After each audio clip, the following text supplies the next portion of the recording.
that's a weird group that you're calling a cult. There's sort of like, there are telltale signs that there is a cult. That's the word you're going out. It's sort of like a glassy eye referring to some ideal that is like impossible to understand to an outsider. Has very specific kind of state that is existential in nature when it shouldn't be. It's sort of like, to me in my mind, it's like they say about pornography, it's hard to define, but I want you to see it. You look back on John White House, took me close to 3 years. What's your estimate? Folks are interested in the idea that, powerful mental drivers and motivators that can sort of lead people override their own internal sense of critical thinking and things like that. Like, I think of cults in the same way as I think of addiction. Greatest in a cult that tends to be, I'm going to spend this interest. My wife was also very interested in that, but she was like homeschooled by ultra religious group of people, which is why she's so interested. Not at all. I was just like,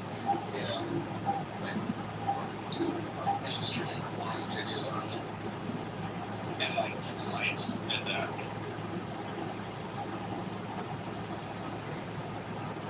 That tracks with me. Well, I'm not. Did you think that? No. I'm mainstream. Extreme religious cult that utilizes policy. It's up to the fox. There's some symbols in there. Raising your children you should believe that to parents, generally speaking. You don't have to like everything that people do with their kids, but I generally let people do whatever they want to do. There's some things where parents do that are detrimental to their children. I just recently heard I was shocked. I think it was less than 10. I want to say his child was 5 years old, weighing around 250 fucking pounds, and subsequently died of heart failure. And the parents got arrested for child abuse. So, if and when that kind of treatment to a child is known, that's when the state need to get involved with the preservation of their wealth and health and well-being of that child. So, it should not be left to your parents. I didn't say that because as a rule always, I said that you should err on the side of leaving victim to drugs, for instance. Right. I think the Amish practice of only educating your kids up to 8th grade is clearly detrimental to children. It deprives them of the choice to be able to leave Amish society because they're so undereducated that they can't function in the broader society. So their decision is basically forcing on them to stay within the group or face extreme poverty. Right, because our society does not provide for people with that level of education, right? But I'm not out here trying to force Amish people to educate their kids. I don't really care about Amish people.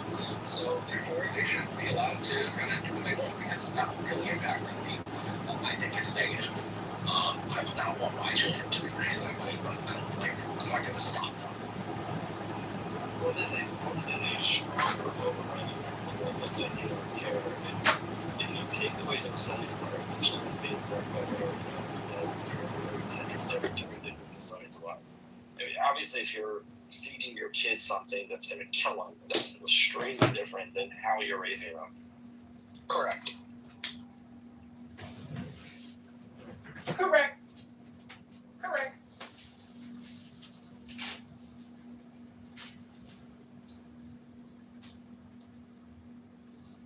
Did you see the recent vitamin K study? No. I was always wondering why the 8th day. Why do we circumcise? Oh, that's that reason. Yeah, circumcising before the 8th day, you lack vitamin K, and you need. Right. It peaks at the 8th day. Like, it peaks at the 8th day, and the nerve endings are also the lightest. After that, it gets more painful. Right, but we only discovered that, like, relatively recently. Yeah, about 25 years ago. Yeah, so it's kind of interesting, you know. God has a plan.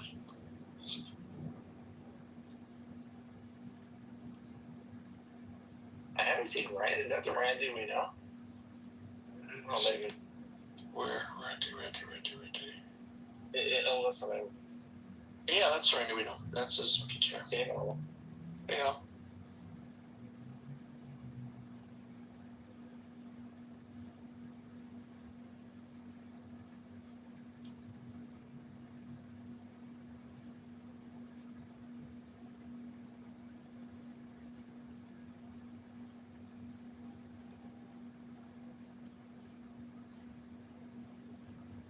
It's got time for the topic. You're asking me? I'm about 10 minutes. No, Scott. Oh, his room, he started it. Scott, are you still there? I don't know. I'm beginning to think that. Was the answer the right? Have we've come to that conclusion? Oh, it's clearly the left. It's a troll question. The left. You know, there is this so-called horseshoe theory that they're starting to converge from the left and the right, but I said historically it was the left. Globally. Yeah, but the horseshoe theory is true, but they leave. I mean, Tucker Carlson in the quintessential case, he left their Republican Party. Yeah, but he's still a right-wing guy.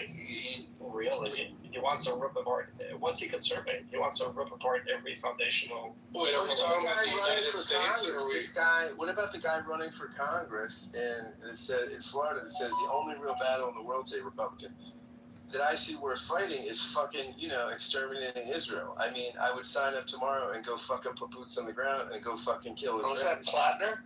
That's Dan Bilzerian. Republican running for Congress in Florida. No, this is the opposite. Planner's on the left, allegedly, and he's right. But he said the similar things.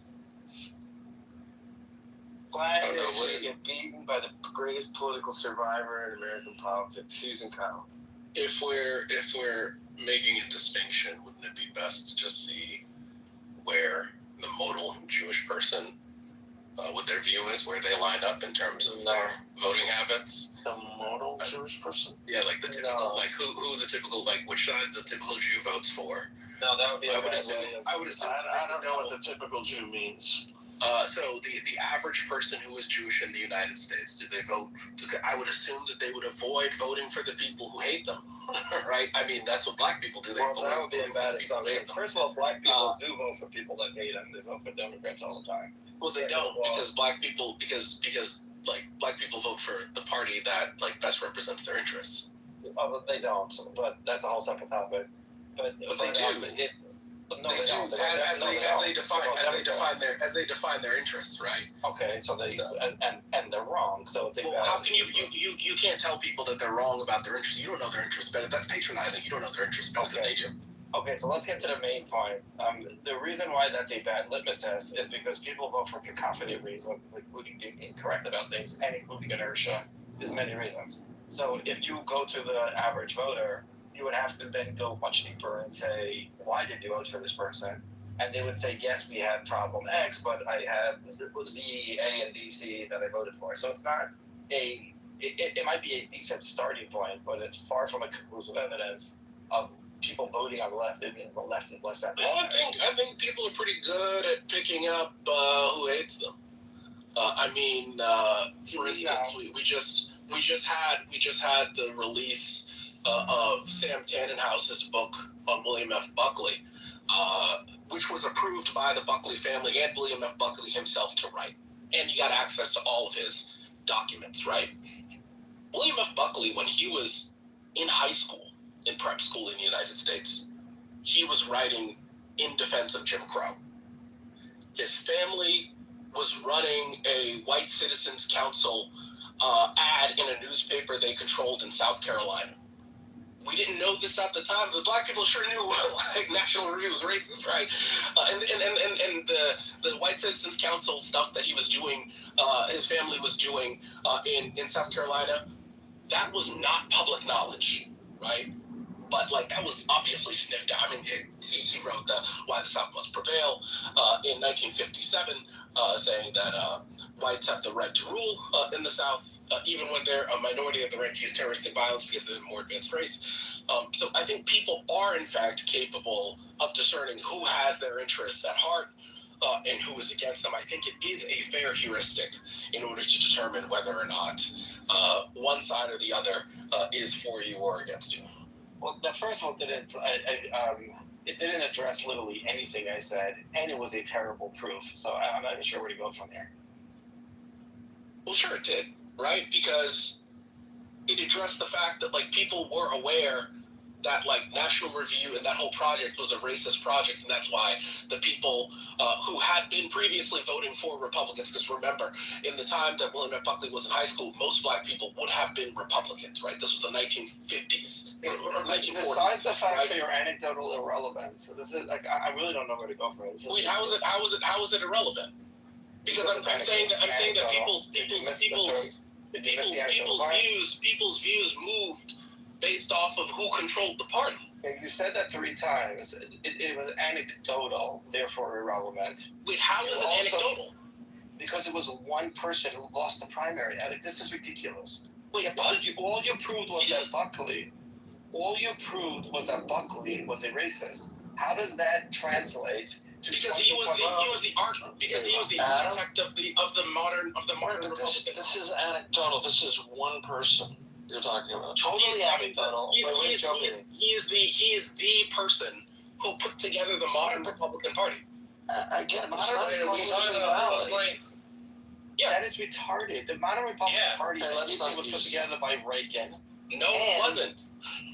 And JFK would fit well into today's Republican Party. JFK would act at the Republican RNC like he'd fit right in. We have no clue what's going on at the Democratic convention. Have you read Sam Tinkoff's book right about William F. Buckley? William F. Buckley was the largest noted intellectual at the time. Yes, at the time. The only thing that was wider and more fringe was the John Birch Society, right?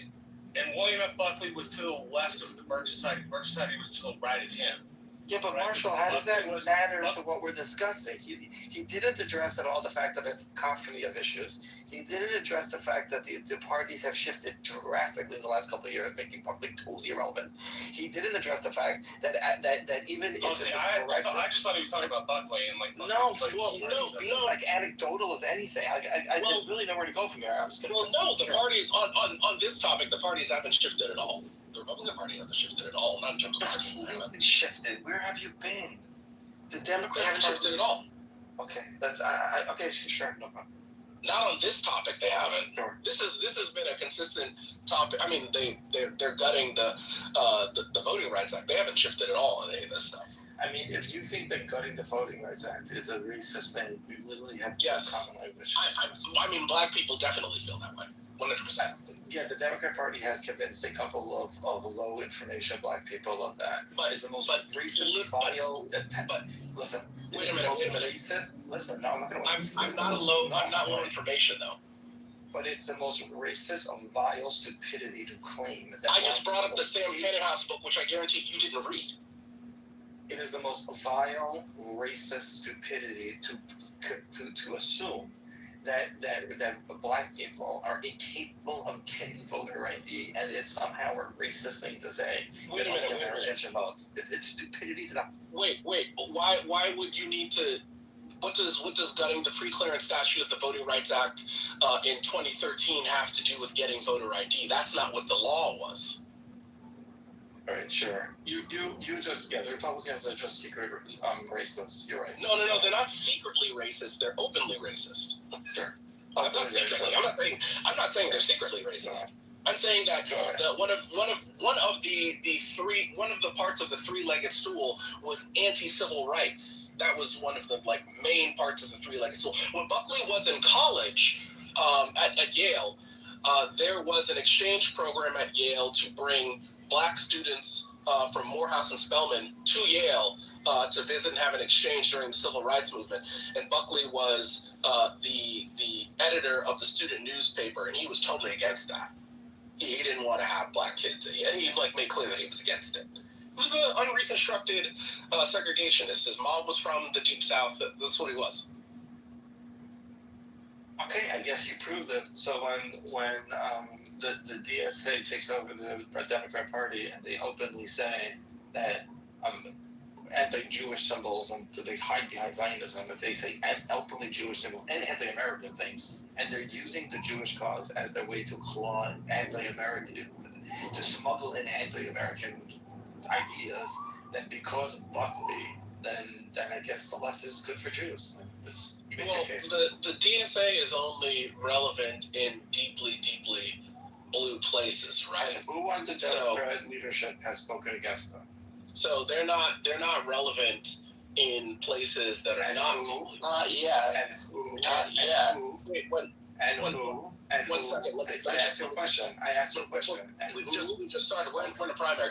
They shouldn't. We were trying to win here. Like, right? We're trying to win. So we can speak out about them after we get through the election cycle. But we need to claw back some seats. Yeah, pretty much. So if you win the primary in the deep blue state, you'll win the general. So these three will be in Congress. That's ridiculous because that's ridiculous. No, it's ridiculous to say that we have to win because they could be honest. No, I'm just saying. No, what Adam said is ridiculous because they could be honest and say they have no place in the party. We're not going to be giving them any committee seats, but we'd like to win, so we need them in order to win. Wait, why would you do that? No, because then you completely cannibalize your party. And no, we want people to turn out in the general. We don't want to do that. Yeah, that's a bad. They should just disown these people. That means you want to win more than have an ideology. I know that. We do yes, that with Obama. We do. Because the Democratic Party isn't an ideological party. It's not. Oh my God! It's a bunch of different people. Yeah. I want to win. Yes, 100%. The wings of the Democratic Party are almost certainly ideological. But it's not. The Democratic Party does not have a central ideology. It does not. Everybody in the Republican Party has to say that they're conservative. Everybody in the Democratic Party doesn't have to say anything. Not with Trump anymore. Conservative is a bad word among all those Trump voters, bro. It's considered a bad word. The Democratic Party has a logical purity in a way that the Republican Party never did. So I mean, if that was true, Republicans would win popular votes more often, but they don't. Aside from the 20th century with Bush and Trump, we had won popular votes when we had won. Those are the only two instances. Yeah, but we're in the 21st century. In the 21st century in which we hadn't. We're in the 21st century. Why are you accepting the premise? It's a stupid premise. Why are you accepting this premise? You made that up out of thin air. The reason why Republicans don't win more is because Democrats are way better at marketing. Nothing to do with the fact that they don't have an ideology. They have a better ground game. The Democrats are better at governing. Have you not seen the jobs report? Have you not seen the jobs report just now? We got 57,000 jobs this month. They're absolutely terrible at governing. The problem with having an ideology is it takes more than a sound clip to get it out there. And then what you're saying is, then you get all these low information people that have these ideas, but they can't hold it up.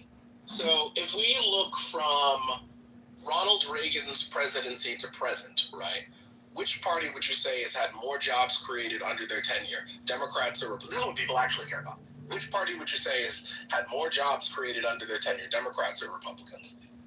Most definitely Republicans, and if you're going to try to pull up a report about who was in, okay, idiots. I have no time for you. Such an idiot. If you're gonna try to bring up who was what happened under which president, that is the directional error of like. Wait, are we just defining just the president or control of Congress? Like, there's so many variables. This is a long period of time. So Congress has been. I know, but hold on. The president has so little control over the economy. It should be fairly even, right? No, Adam, I just one question for you. Do you ever get sick of being so wrong in all your predictions and being proven wrong over and over? Like, I would think that if this was the case, right? If the president didn't matter, that because like Congress has been controlled by either party in but don't be stupid. No, but fiscal. Hold on. What I was trying to say is fiscal policy is such a smaller driver than. My brain isn't working right now. I hate aphasia. Government's. Yeah, no. With the government spending, Which one do you eat? That's why your brain's not working. Was that a joke? No, I'm being serious. Did you eat? no. There's two policies. One is fiscal policy, which is the Fed, and the other is what's the spending policy.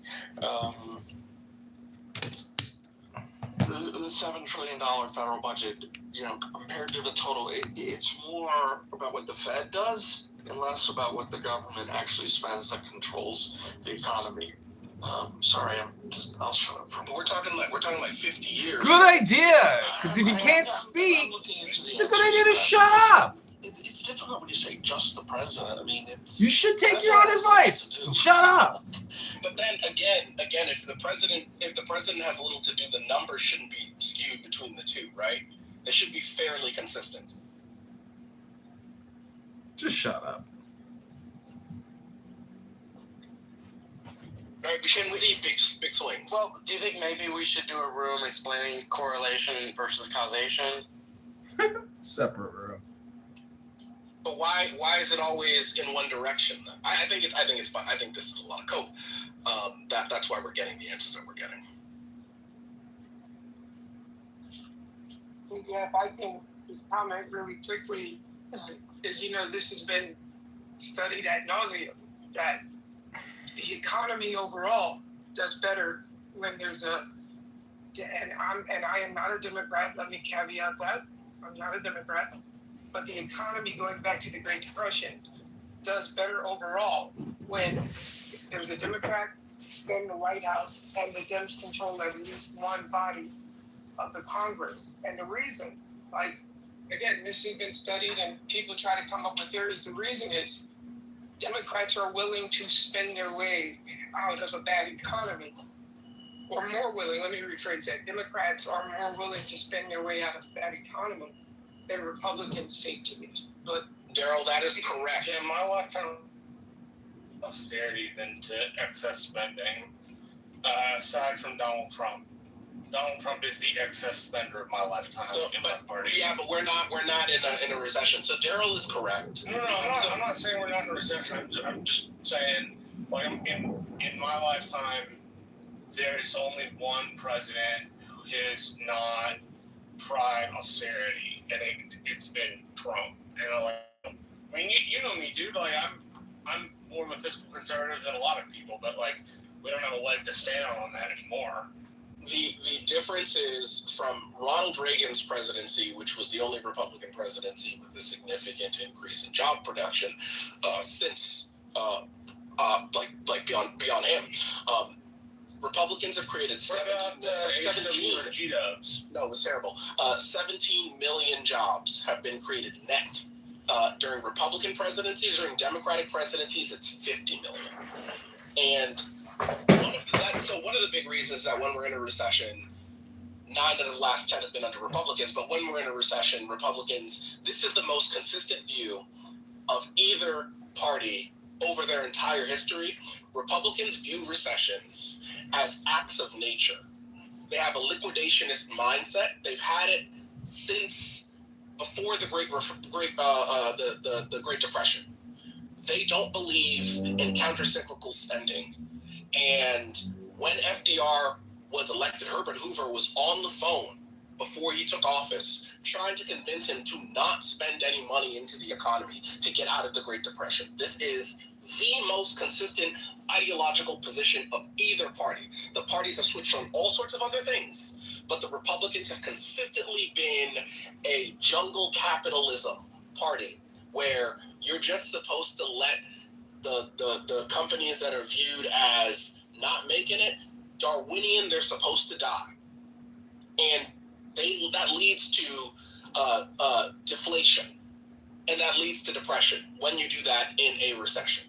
So that's one of the main drivers. The other big driver is that when the economy isn't doing bad, Republicans are willing to engage and start big stupid wars in the Middle East, which disrupt the economy without any thought. They've done it multiple times. That's the other thing that will lead to negative economic growth, as we see with this Iran war, and they spend enormous amounts on wars without any like concomitant increase in taxation as well, and that's a big drag on the economy as well. And that's something, I've never understood, economically. I don't understand why, I won't say like Republicans, right? I'll say conservatives. Why conservatives don't understand that sometimes you have to spend your way out of a home. And they push back against it, they reject it. And again, historically, this is not about how you feel about Republicans or Democrats. Just look at the data. The data says that sometimes you have to spin your way out of a problem. And, to the previous speaker, he's absolutely right. You don't, you end up with stagflation. You end up with depression. I don't get why everyone is so locked in to an ideology when all you have to do is look at the information. It's not about how you feel about liberals or conservatives. The data doesn't lie. Just look at the data. My thought, I've been like trying to think about this. My thought on this is that the conservative movement is fundamentally not interested in growth. They're interested in distribution of what already exists. That's why they have fairly anemic job growth and GDP growth in their presidencies, but they're focused on top marginal tax rates and business tax rates, right? They're focused on making sure those who have the most keep the most and get more, and not on how do we increase growth in the economy overall. They have slower growth rates over these periods than Democratic presidents do, because their focus is on how to get more money to rich people. And the richer you get, the less money you spend in an economy that's like mostly about our consumer spending, right? Rich people don't spend that much because you don't have to spend that much when you're super rich in order to maintain your lifestyle. You can have like a very lavish lifestyle if you make a ton of money and not spend a lot of money in terms of your net worth, right? So you save it. So I think that's the pretty consistent thing. They've kind of always been the party of large incumbent businesses since industrialization, and obviously large incumbent businesses have lots of. Since at least McKinley. I said since at least McKinley. Yeah. And since those people are money, Marshall, it makes no sense. Listen, I'm not disagreeing with you, Adam. I'm saying this respectfully. But if you look at both sides of the aisle, both sides enrich themselves. Look at Nancy Pelosi. She's increased her net worth by millions, plural. And she didn't help me. She didn't help you. She didn't help anybody else but herself and her husband. So I think it goes on both sides of the aisle. We're talking about the policies that the parties pursue, not individuals. So what I'm saying is when we are in a recession, Republicans do not believe in Keynesian economics. They remember when we had 2008, Republicans wanted us to be like the UK. They wanted us to not spend, right? They wanted us to just gut it out.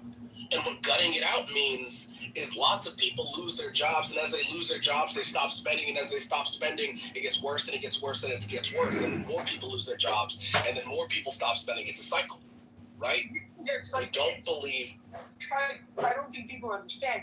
Unemployed people don't pay income taxes because they have no income tax. Personal income tax is the #1 revenue generator for this country. This is why we have the deficit that we have, because we're not collecting enough revenue through personal income tax. So we have to issue debt.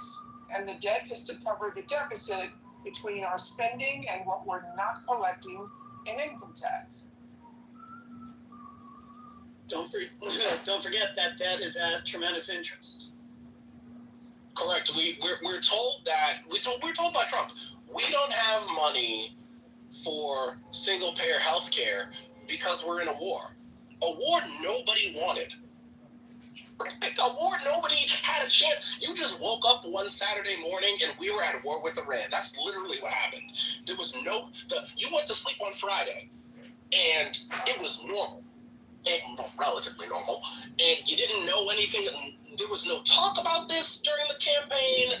There was nothing. And then you woke up and we were at war. And there's always the green eye shade accountants when you ask to spend something on Americans. But if there is a war, especially if it's in the Middle East, if there is a war in the Middle East, it is infinity money. They will spend infinity.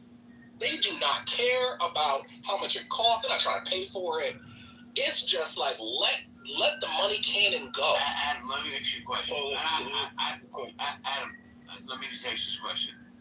And I don't disagree with what you're saying. Do you feel that Trump wants to end this war at any point, or he really doesn't give a shit? Because to me, I still don't even know why we went to war. I mean, I don't know why we went to war. Does he want to end the war? I mean, he can want to end it, but let's be honest. This seems like I'm not positive, but I think this was kind of illegal what he did. Like I don't think you're allowed to knock off the leaders of sovereign countries like that. And by doing it, like they're not gonna let you out, right? They're not just gonna end the war. Wait, do you think it was a test? You want to? Do you think Venezuela was a test run for Iran?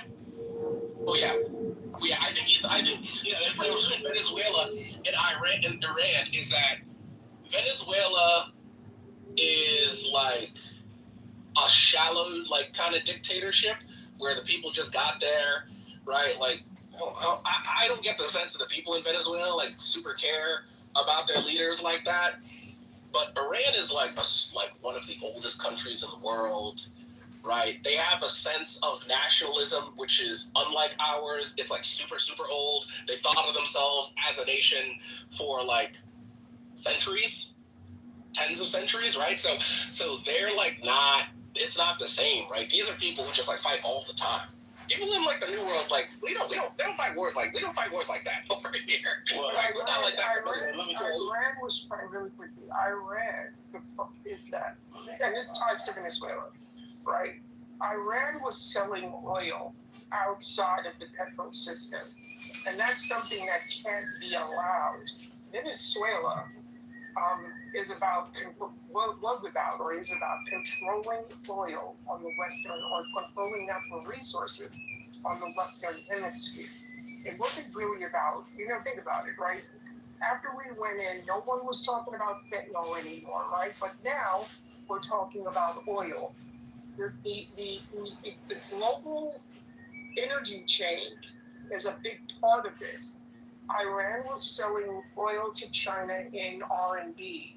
That means they're selling money outside of the petrol systems, which means if you... That's the renminbi, right? Yeah, the R&D, yeah. So it's the renminbi.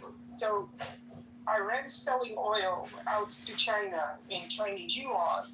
China starts now thinking, hey, maybe we don't actually need the US dollar as the world's reserve currency because it affects so many different markets.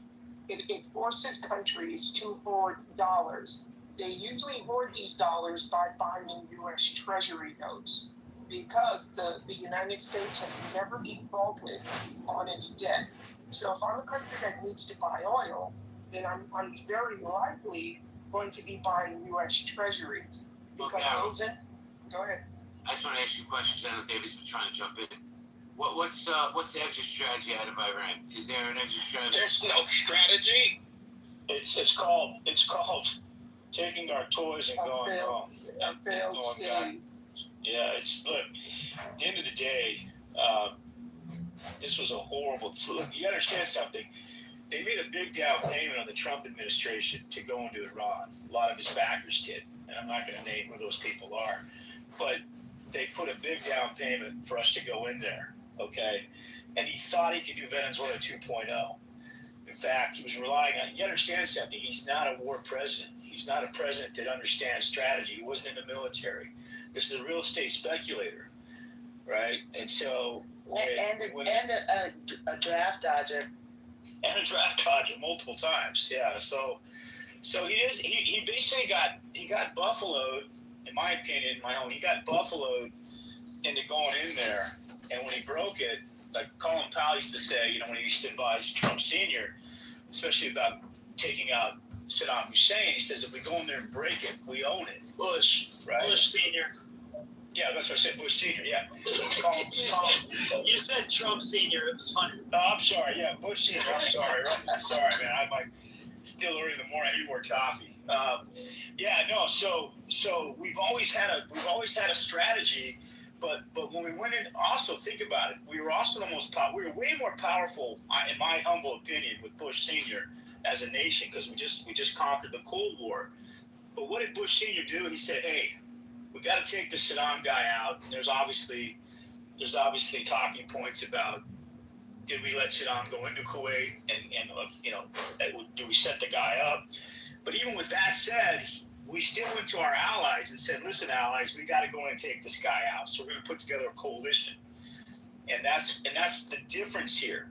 Instead of Trump saying to the nations, instead of pissing off our allies and trying to go after Greenland and all this other shit that he was doing, our 70-year, architecture that was built after the Cold War, instead of saying, hey, we need to go in and take this guy out because he's got nukes, we got to defend our friend Israel as well because they can't go it alone.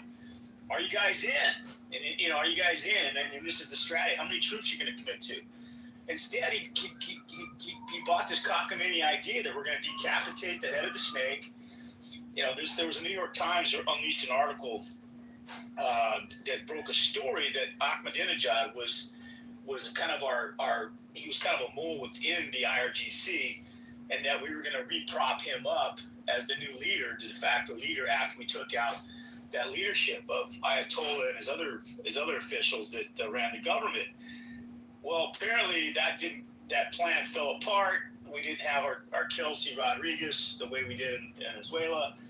And now we're left with an even more reactionary regime because the guy in charge now lost his parents, lost his wife, lost his kids, and these decapitation efforts. So now you got an even more rabid Iranian leadership. Yeah, so he's mad. He's not just going to let us out. Correct. Exactly. If I was running things and you killed my family, I'm not going to just let you go home.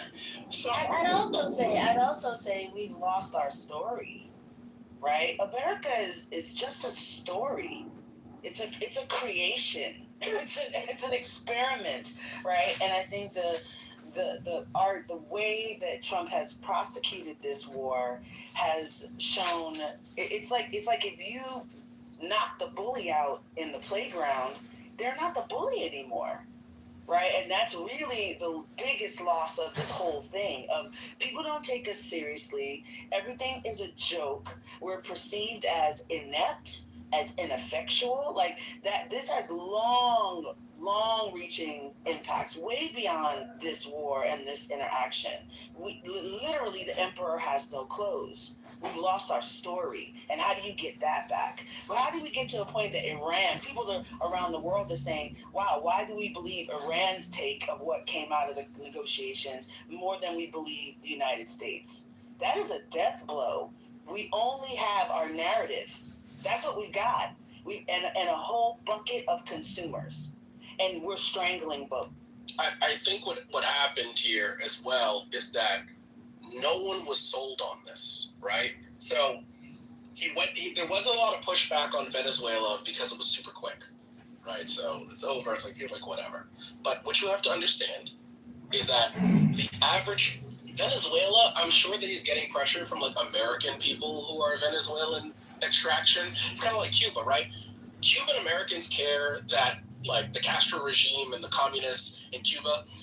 I'm Jamaican. I don't give a fuck who's running Cuba.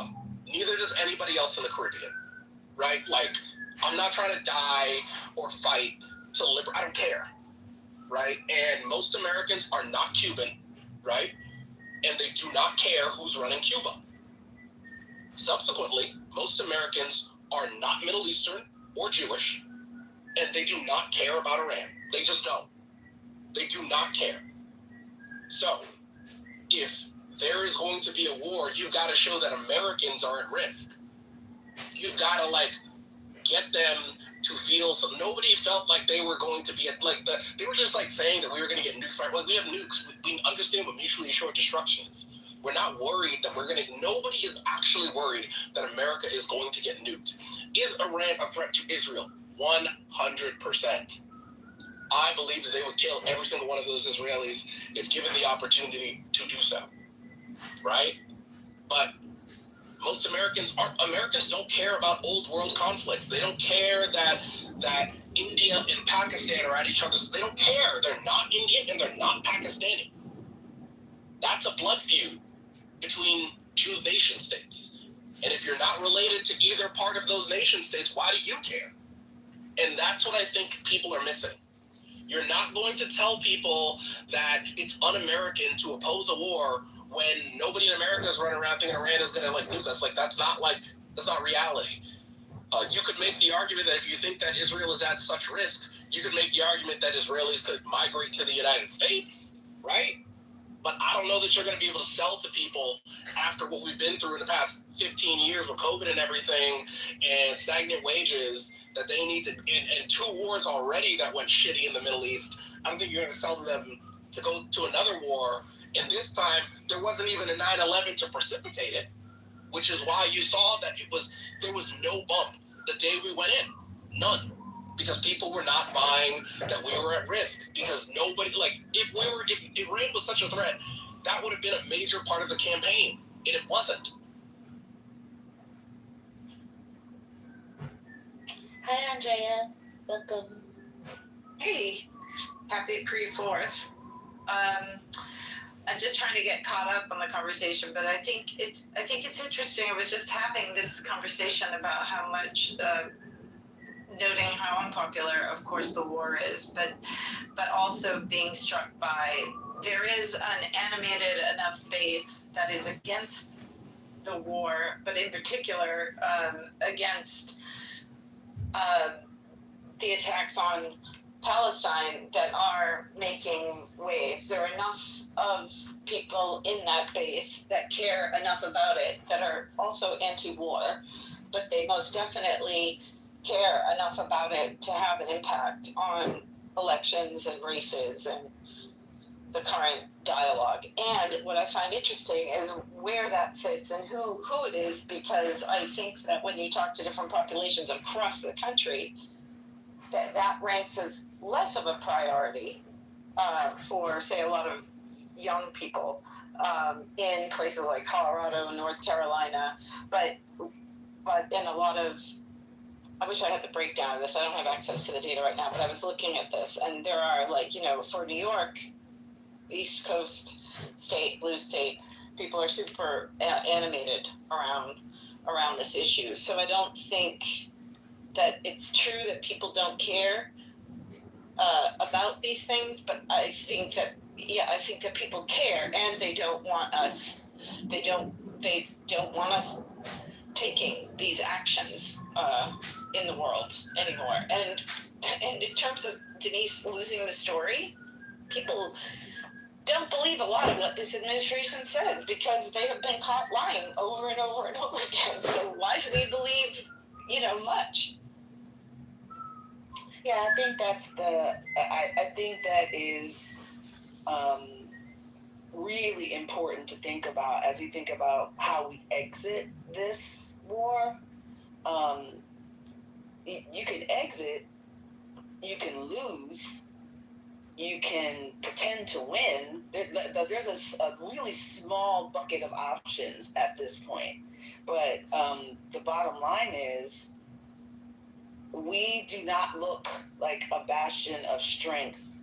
And maybe the changing of the name to the Department of War wasn't the flex that we thought it was. Maybe we should go back to the Department of Defense. We lost. It's very clear we lost. They said that we just regime lost. change, and there's no regime change. Yeah, exactly. Well, and we lost. I guess the point that I'm making is we've lost more than that. Oh yeah. Because now there's this feeling of vulnerability and also we've lost alignment.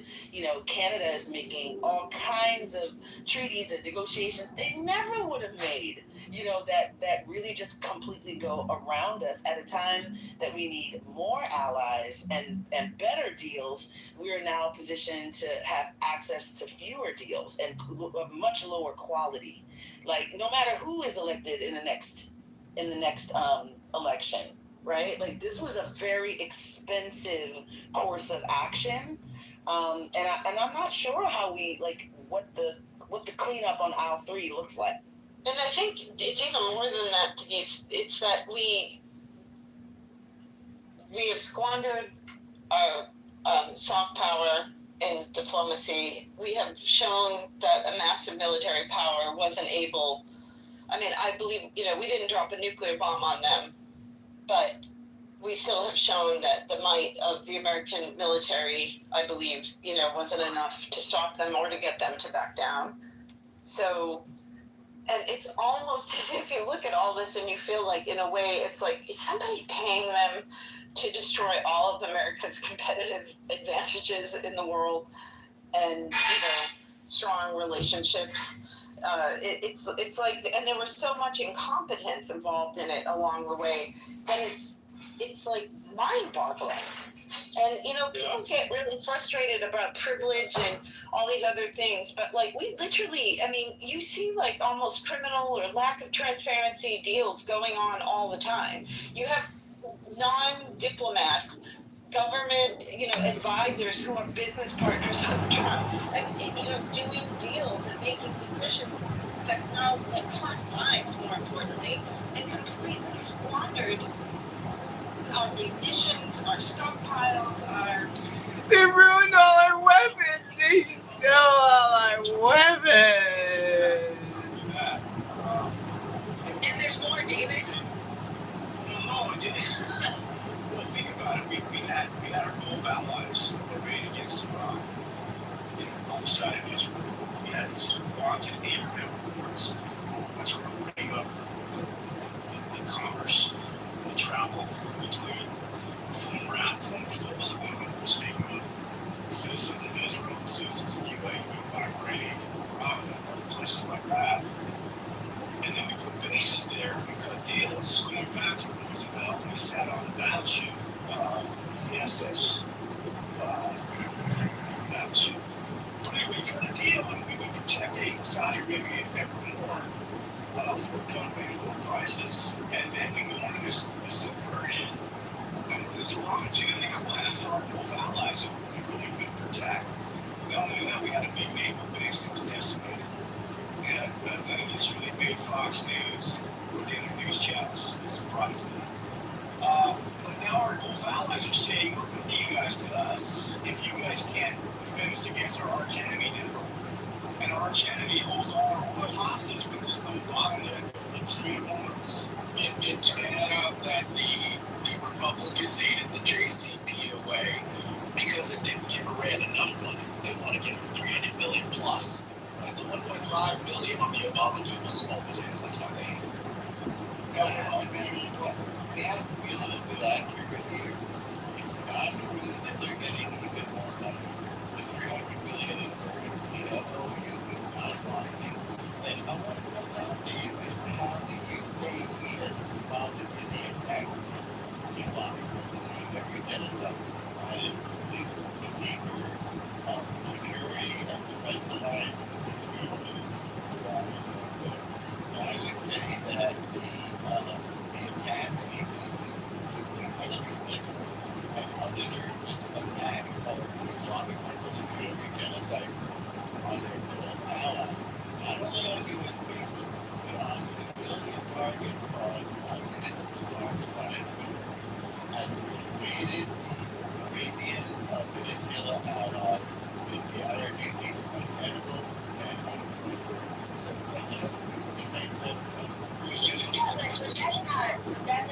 That doesn't engage with what we're talking about in terms of that we're talking about the U.S. influence around the world. We've been humiliated. We've been humiliated. Disagree.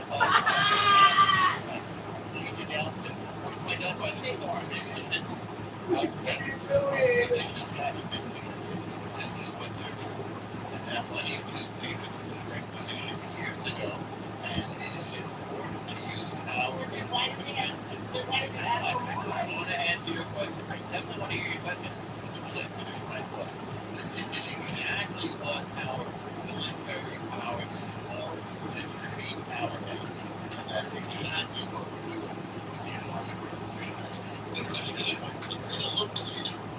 Well, they are. We've been massively defeated. It's the state accountable military leadership losses. And there's nothing for them. There's no way for them to respond except to act like Bro, they're making Lego videos. Hang on, I want to hear your thoughts. Just interrupt me. The only way they've been able to respond is as pirates, taking a public waterway and seizing it like the pirates that they are. And now I'll take any of your questions. I would just say we did call for regime change, so it becomes an existential fight for Iran, right? Because I don't think that they're too keen. I mean, they killed a bunch of the leaders. I don't think they're too keen to be killed, right? I don't think they're going to roll over. If that was me and people were coming for me, I'm killing all their family, right? Like that just seems like a reasonable thing. I don't get that. Seems like in order thing. if you are in a situation where a clearly superior adversary, you're saying they're fighting for their lives, 100%. Yes. No so I don't understand why it's inexplicable that they would attack our allies, because our allies can be touched. They're close. They're attacking their neighbor, their innocent civilian neighbors. Yes. What do they hope to gain out of that? What they hope to gain is it's totally rational. They hope to gain a pressure campaign to stop us from doing what we want to do to them. Or what so they've achieved exactly the opposite. Because by the way, they're attacking innocent civilians. Nobody seems to care. But they've achieved the opposite because they've shown these allies that the IRGC is completely untrustworthy. They are apocalyptic. They are vicious. They are bloodthirsty. And they'll just attack anybody for no reason at all. Are we bloodthirsty? Are we apocalyptic? Obviously not. Do you know what I mean by apocalyptic? Wait. They are trying to bring about the end of the world. When Trump said that he's going to wipe out an entire civilization, what about it? Was that apocalyptic? Well, he's not doing that. I'm going to ask you, when he said that, was that apocalyptic? Of course not. This is Trump. It wasn't. Okay. Absolutely. Bloviating. Okay. Yeah. Well, you know we bloviate. Everybody knows that. Well, see, but don't you think that everyone knows that means that he has no credibility? Not at all. I guess I'm listening to you. Hold on.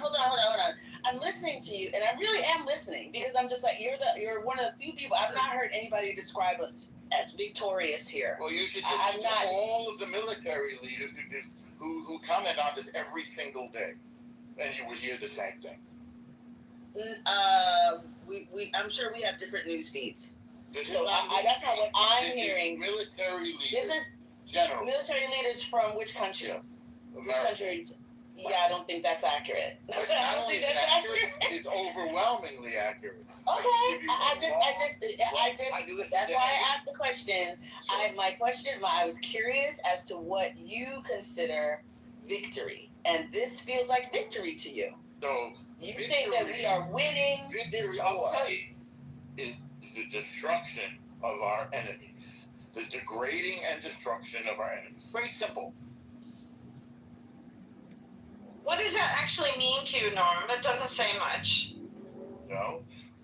We hit them militarily and take out their military capabilities. It does. I think it does everything. The idea that the words military victory don't say much, I find baffling. Then prepare to be enlightened. We're just like put more detail. I'm asking you for more detail. When you set an intention, when you go into a conflict and you don't accomplish any of the how humiliating! It's so humiliating. We lost the war. We spent all our ammunition. Say again? To end the nuclear program. Okay, I will state the goals of the war. They were fourfold, and they were repeated numerous times. I think it's disingenuous when people pretend not to have heard them. Number 1, no nukes. Number 2, no ballistics. Number 3, no proxies. And number 4, don't slaughter your own people. What about regime change? What about regime change?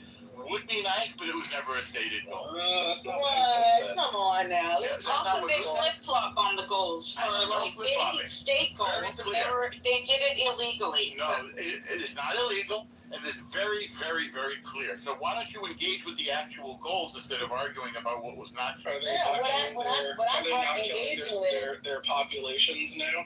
What I'm engaging with is the fact.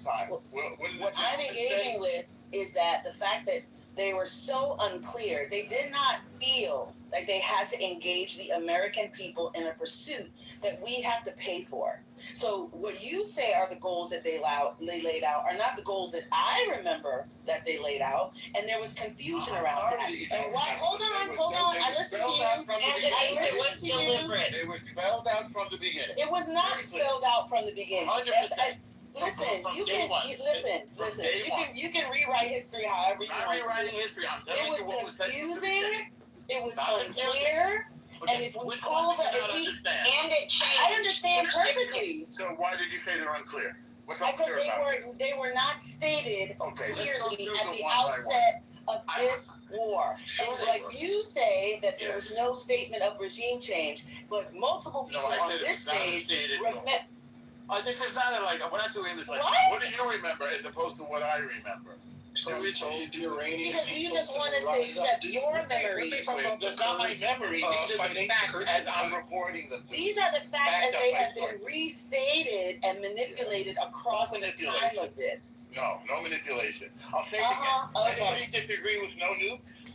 Projection says what? Anybody disagree? Projection says what? Where we disagree is regime change. Hey, slow down. Regime change is something that you'll notice America is very reluctant to do and has been a failure. I'm just saying what he said. I don't have tried to do it in Venezuela too, and behind Cuba. Separate country. Not talking about Venezuela, talking about the Islamic Revolution. You know what? It's really interesting how. You know what? It's my show now, bitch. I don't want to hear nothing. I just want to talk. Hello? Hello? Hello? Okay, hold on. I'm naming something. You've been talking nonstop. So Projection says what? Projection says what? Patience and a tolerance of Trump's antics. Number one, no we agree. Number two, no political we agree. Number three, no conflicts we agree. Yes. Hezbollah, Houthis, Hamas, we agree. And number four, stop slaughtering your own people. Any disagreement are there no promises? Promises have been massively degraded. That's what we're not in no promises. 40 days of war. Yeah, those are no promises. Yeah, I thought it was supposed to be like, I thought so much shorter than that. Yeah. 40 days. It was supposed to be 40 days of war. That's exactly how long it was. I could go back to war than was just being Is it over? I don't know where we're at. Yeah, I don't think it's over. I just think it's really funny. I guess you asked your questions. But you left out regime change. That's what they said. They didn't try to stop them from slaughtering their own people. If they did, they would have intervened. That's it. I'm sorry, it has to stop. The slaughter of 40,000 was one of the big triggers of the war. Has to stop. That was not one of the triggers of the war. It's your world. Say what you wanna say in your world. It's your reality. It is your perspective and your relativity. I know the truth and I am a such a better actor. I think it's bizarre. I think it's bizarre to kind of Weird and bizarre. That's another reason. That's another loss in this whole whole thing. Okay. So you said you wanted to ask your questions and then I can make my comment. So but I guess that's not true. So why don't you go ahead and say what you have to say, and then I'll speak. What we have to say. That day you interrupted me because this time I would interject. You don't answer me that. I'm never gonna answer.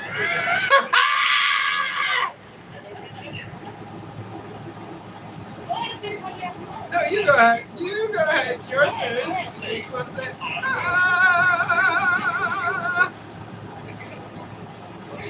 you want to say? To say something. What did you say? You interrupted me to say something. Go ahead and say it. And I'm listening to you. So I'm stopping so we can have an actual conversation. So you say what you have to say. But not but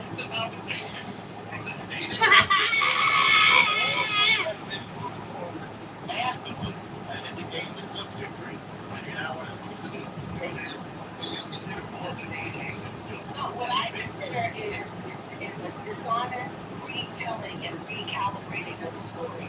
The story constantly moves to accommodate and to justify that no matter what happens, Trump was right. Trump was right. This was a good choice of action. We're winning. It's revisionist history. It's bizarre to watch revisionist history on time. But if you, I told you several times, for some reason you're not listening. We don't agree. We just don't agree. I think that it was a stated goal of change, and I don't think we'll have to change. Hi, Elle. Hi, Monica. Let's welcome whoever's into the stage. I love Monica. You made a claim. You said that the president said he would change the regime.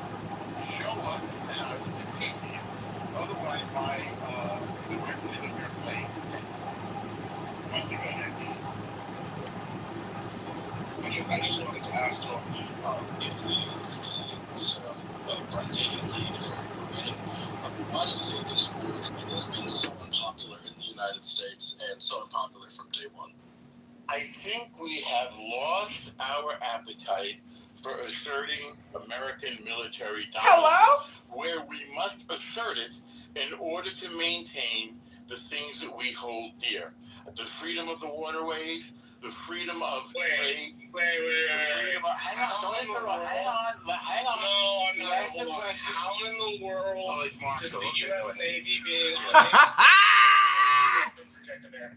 Exactly. I completely it's revisionist history. When I was a guy named Robert D. Kaplan, was a writer for a think tank. I know Robert Kaplan very well. He argued specifically the U.S. Navy is no longer fit for purpose. I completely disagree. I completely disagree. We have too long to build the ships, and C, we don't have enough people to man the ships. This is a separate question. The promise after World War II was that we would keep the sea lanes of communication and trade open. You hear me fucking talking? But I'm also telling you that you're changing the topic. With your pesky facts. I'm not doing that, Norm. At all. It's Marshallstown! Whose town? King Marshallstown! It's a lot. And you know what it is? I was eating salad. I was getting my sad. What happened? Scott, you missed out, man.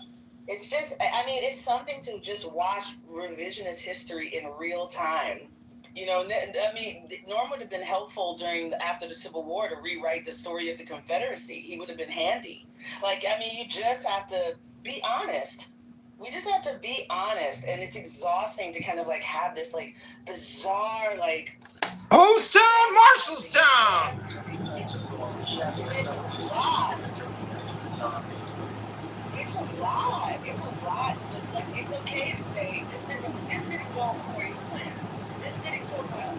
But to try to frame it as some big victory is weird. Weird alert! We hit the weird alert system! Weird!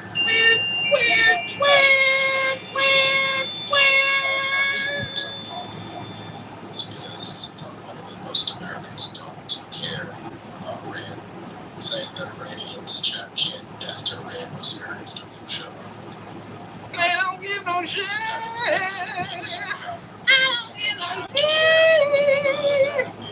Country, what, 70,000 miles away, doesn't like us. Who cares? The problem is that they are actively, militarily attacking us and our allies. It's We don't care about the allies. We care about our Well, attacking. you don't care, but America cares. But whenever I ask the question about who, when they say that they're attacking us, you say, who is us? Yes. Hello? America and our allies. Hello? Wait a minute, what they Is mean this when they say that emergency? they're attacking Americans Yes. is they mean We've got incredible brain rot.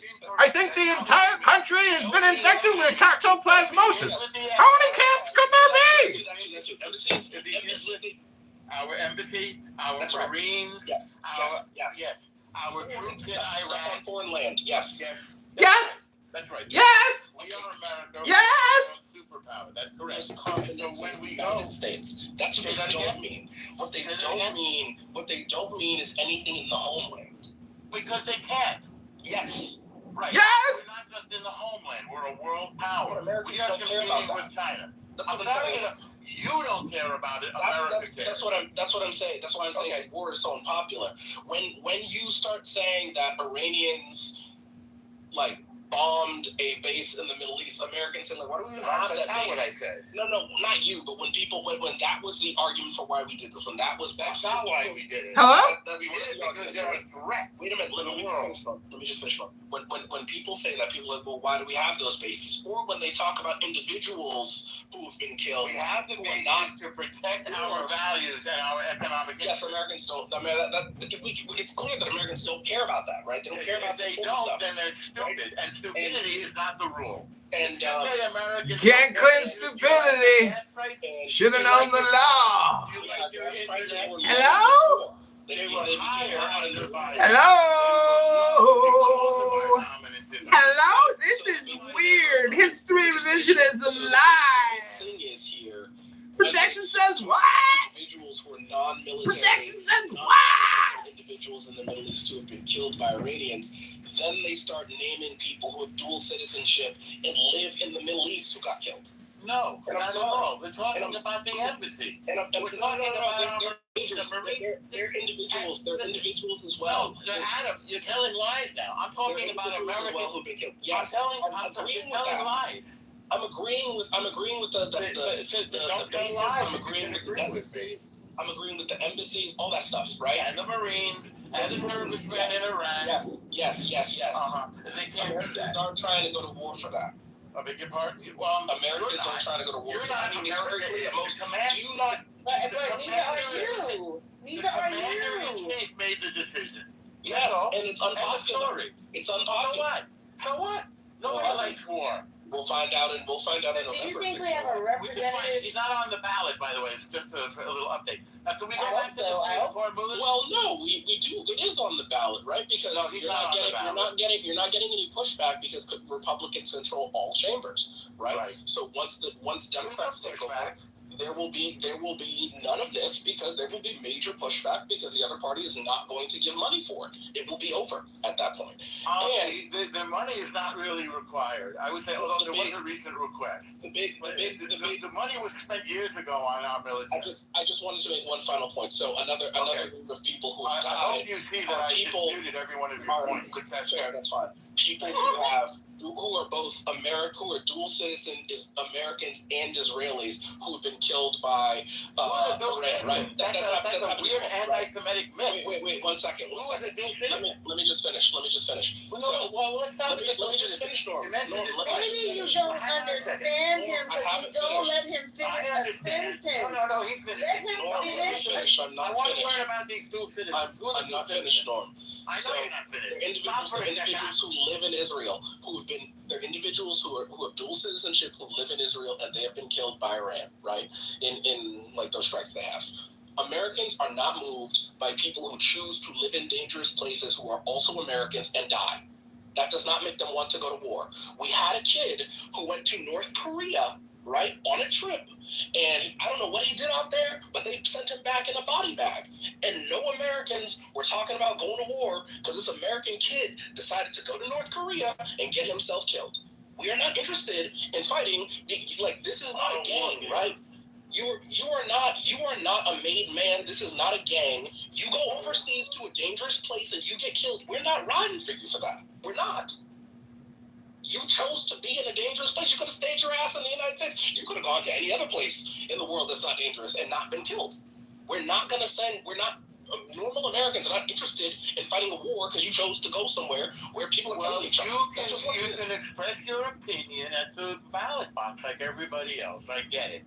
That's not the decision of the commander in chief. But that's not the point that he was making. The point that he was making is that this is not a popular war.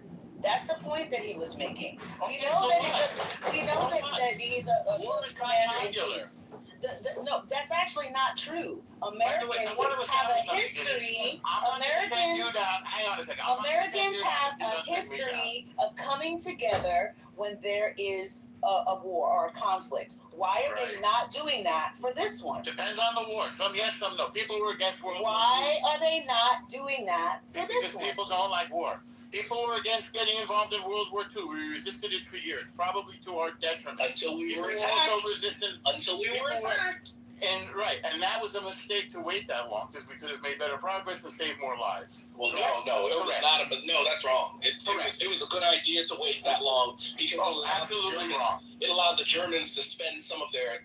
Absolutely false. You don't want to. I don't know that America wants to fight a fresh Germany. I don't know that we want to fight. It wasn't a fresh Germany. I don't know Germany that took over Europe. I don't know. No, what I'm saying is, I don't know that Americans would have been happier to fight a Germany that hadn't yet spent a bunch of its men in war. I think it's best that we got an intermediate point. They were kind of sucking with an intermediate point. Okay, you have a different opinion about the military. Fine. Okay. Great. Fine, express your different opinion about the military. I would say it's an uninformed opinion. I say it's uneducated. Okay. We're always uneducated. Correct. It only takes a few minutes for you to come to us being uneducated. Who is us? Caleb, L. Does anybody else want to add something to the conversation? I think when we evaluate how effective this war was or wasn't, I mean, look, popular opinion, I do think there's the sense that after the debacles in the Middle East and Afghanistan and Iraq too, we don't have a stomach for this stuff. But also, we don't have a stomach for war? You don't have a stomach for war. But the question is that really the threat? War! Have we made progress towards the nuclear materials? And then you open the can of the street. Made progress? We've blown them to hell and back. We've wiped out 200,000 soldiers and all their major military capability. And if they try to rebuild, we will do it again. Hello? Things which I don't know that we can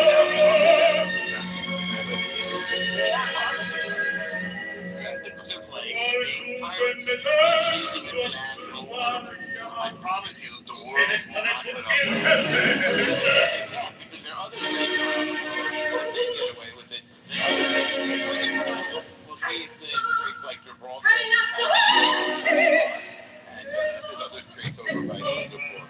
So we are, in case you guys didn't realize this, we have this all over the world. And we are defending those places. In case you didn't realize it, that is the point well, that's the decision that we might not have a choice. We might not have a choice. If that's what we do, if you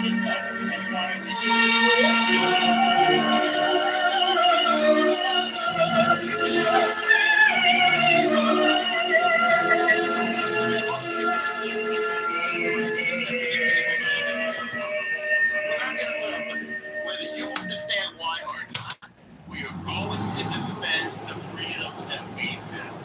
And this is how we're doing it. So please go ahead. I don't want to be the only one talking. Caleb, Shy, and welcome. We haven't heard you speak. Hey, how's it going? Again, how are you? Everything's great. I share a little bit with you. I do think that there is a defense going on of America, American bases and personnel and things like that, and that's a good thing we should. Hello? I'm not sure that this Hello? You? Hello? Iran in a better position. Hello? Certainly, capabilities-wise, maybe at present diminished. But I think they've just been given the capability to rebuild. It's the worst JCPOA, which all those people hated in the first place. That's kind of my view at the moment. Yeah, the Republicans give no reparations to black people, but $300 billion to Iranians in reparations. It's amazing. That money would not come from us. Please go read the MOU, which is non-binding. Amazing. Well, what you're being amazed by is a fiction. I'll just say I don't view Iran as a threat to America. Iran is a threat. Well, then you're not then you don't Iran. know. Iran is a threat. You don't know reality. It's not a threat to America. So Iran has been saying for 50 years, death to America, death to America. America's super strong. I'm not worried about it. Yes. Well, then you should be, because they're getting stronger, and what we don't want is another North Korea. Now, if you don't realize that yours lives, not America's. I'm sorry, say that again? Say that again? I said that we don't want another North Korea, and if you don't see that, that is your black, not America's. How have I been negatively impacted by North Korea? Very, very, very close-minded. So I'm just asking. Can you answer me? He's answering your question. So yeah, I'm trying to. So what Obama's advice was to Trump when they changed administrations is the greatest threat to the world right now is North Korea, because they are a nuclear power that wants to dominate the region in the world. They are perhaps the most unpredictable threat to the United States on the planet as of right now. And we can go into all the details as to what. Now, again, if you don't understand geopolitics, then maybe you should sit it out. Now, you may have... He asked you a very simple question. And I gave it to you. And I gave it to you. It was a generic answer. But if you want something for the government, and somehow think that you're like reparations, and if you think that you're trading this thing that you want for the government, from the government, for the defense of America, it's two different baskets. I don't actually want reparation. I just thought it was a funny thing to say. But I didn't realize you were kidding. You haven't answered how I have been negatively impacted by North Korea having a nuclear. What has happened since? Talking about America, I can't speak to you. How have American citizens, normal Americans, been impacted negatively? What has changed since North Korea got a nuke? What has changed specifically for Americans living in America? Please explain. The threat of nuclear Armageddon from a rogue and unpredictable state. So they've nuked us? Can I ask a question? Wait. Can I ask? Okay, you don't understand what the word is, right? Hold on, Norm. Can I ask you? I want to ask you a very sincere question. I'm gonna slow down. I'm gonna take my breath. Questions rather than finishing any one time. I'm gonna take a breath, and I'm gonna ask you a very sincere question. So, by the way, America is within striking distance of Pyongyang. Now, if you don't see that as a threat, America does. It's your lack to not see North Korea as the threat that it is. Okay, can I ask you a question now? Now let's change topics. Do you think that America threatens other countries? What do you think about we're going to take Canada as the 51st state. We're going to seize Denmark. We're going to seize whatever. But how do you... No, Greenland. How do you think about that? How do you think about that and how that presents us to the rest of the world? So the rest of the world should ignore it? Well, we're not going to do it. So it's just... the question I'm asking is, should the rest of the world ignore it? I can't tell the rest of the world what to do. It's silliness. It's bloviating. It ain't going to happen. It's Trump talking nonsense.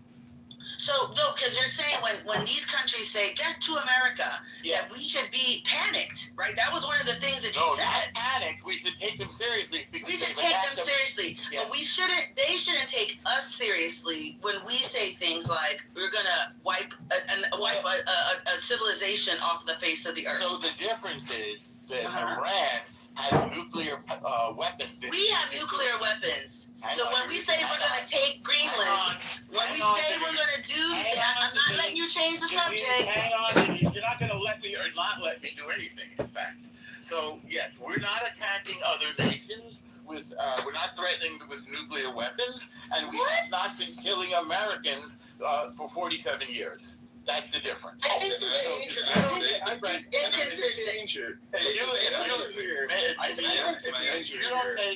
you don't take the threat of Iran seriously, that's not what I asked you. That is not what I asked you. What I asked you, that's not what I asked you. What I asked you is, should the rest of the world take our threats seriously? That's my question. And what did I say? I do want to hear from you. So shy. Go ahead. Hang on, I want to finish one conversation before we keep skipping around. We're not. I mean, you're not engaging. I asked you. I am engaging. So what did I say to you? You just said it's bloviating. I asked you, should they take us seriously when we say things like that? What do you Should think? they care? What do you think? Should they care? I know what I think. I was asking you what you think, because I'm trying to find a consistent. I'm trying to find a consistent arc through what your arguments are. So you say when they say something, we have to take it seriously. We have to take it. Breaking news for you, Denise. Oh my God. You're an American.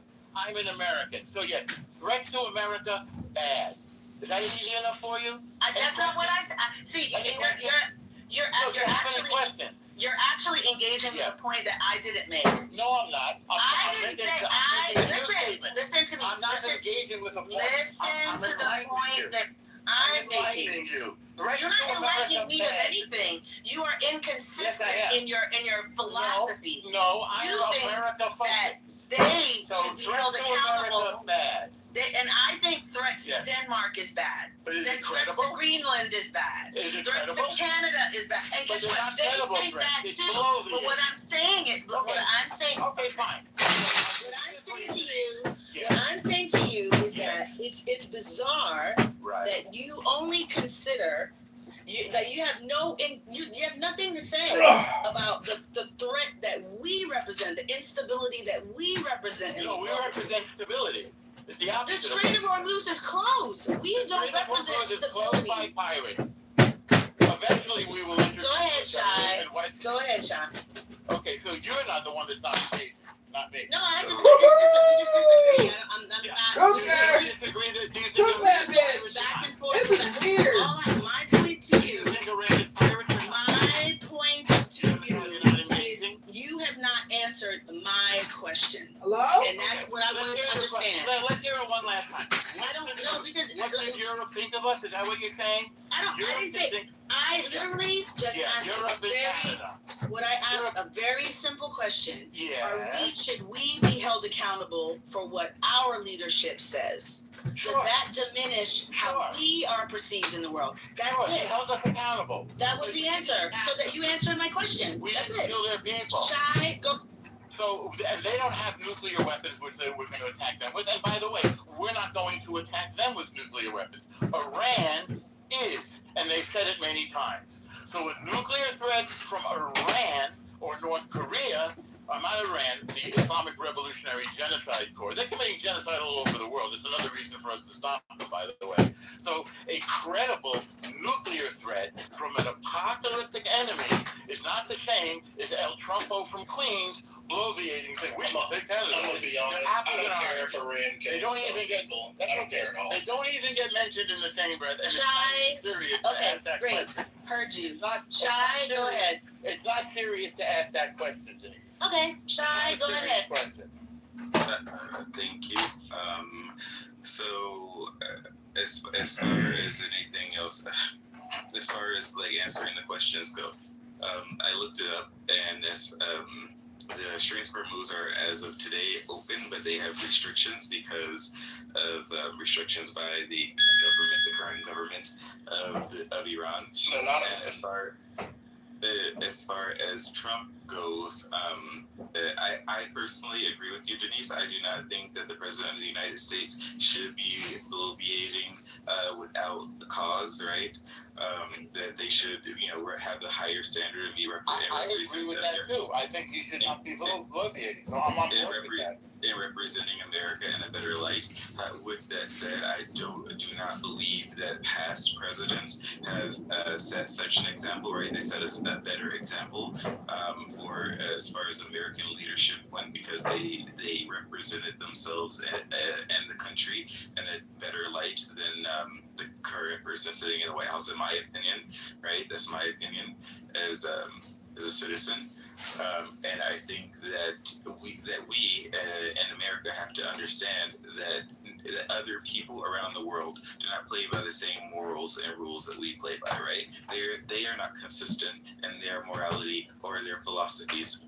Because it is about the desire of many of the individuals who run those countries, how they view the world should work, right? And all of it is, right? Even America, even our systems of equality and our morality, all of those things are by our national ethos, our philosophies, and our desire.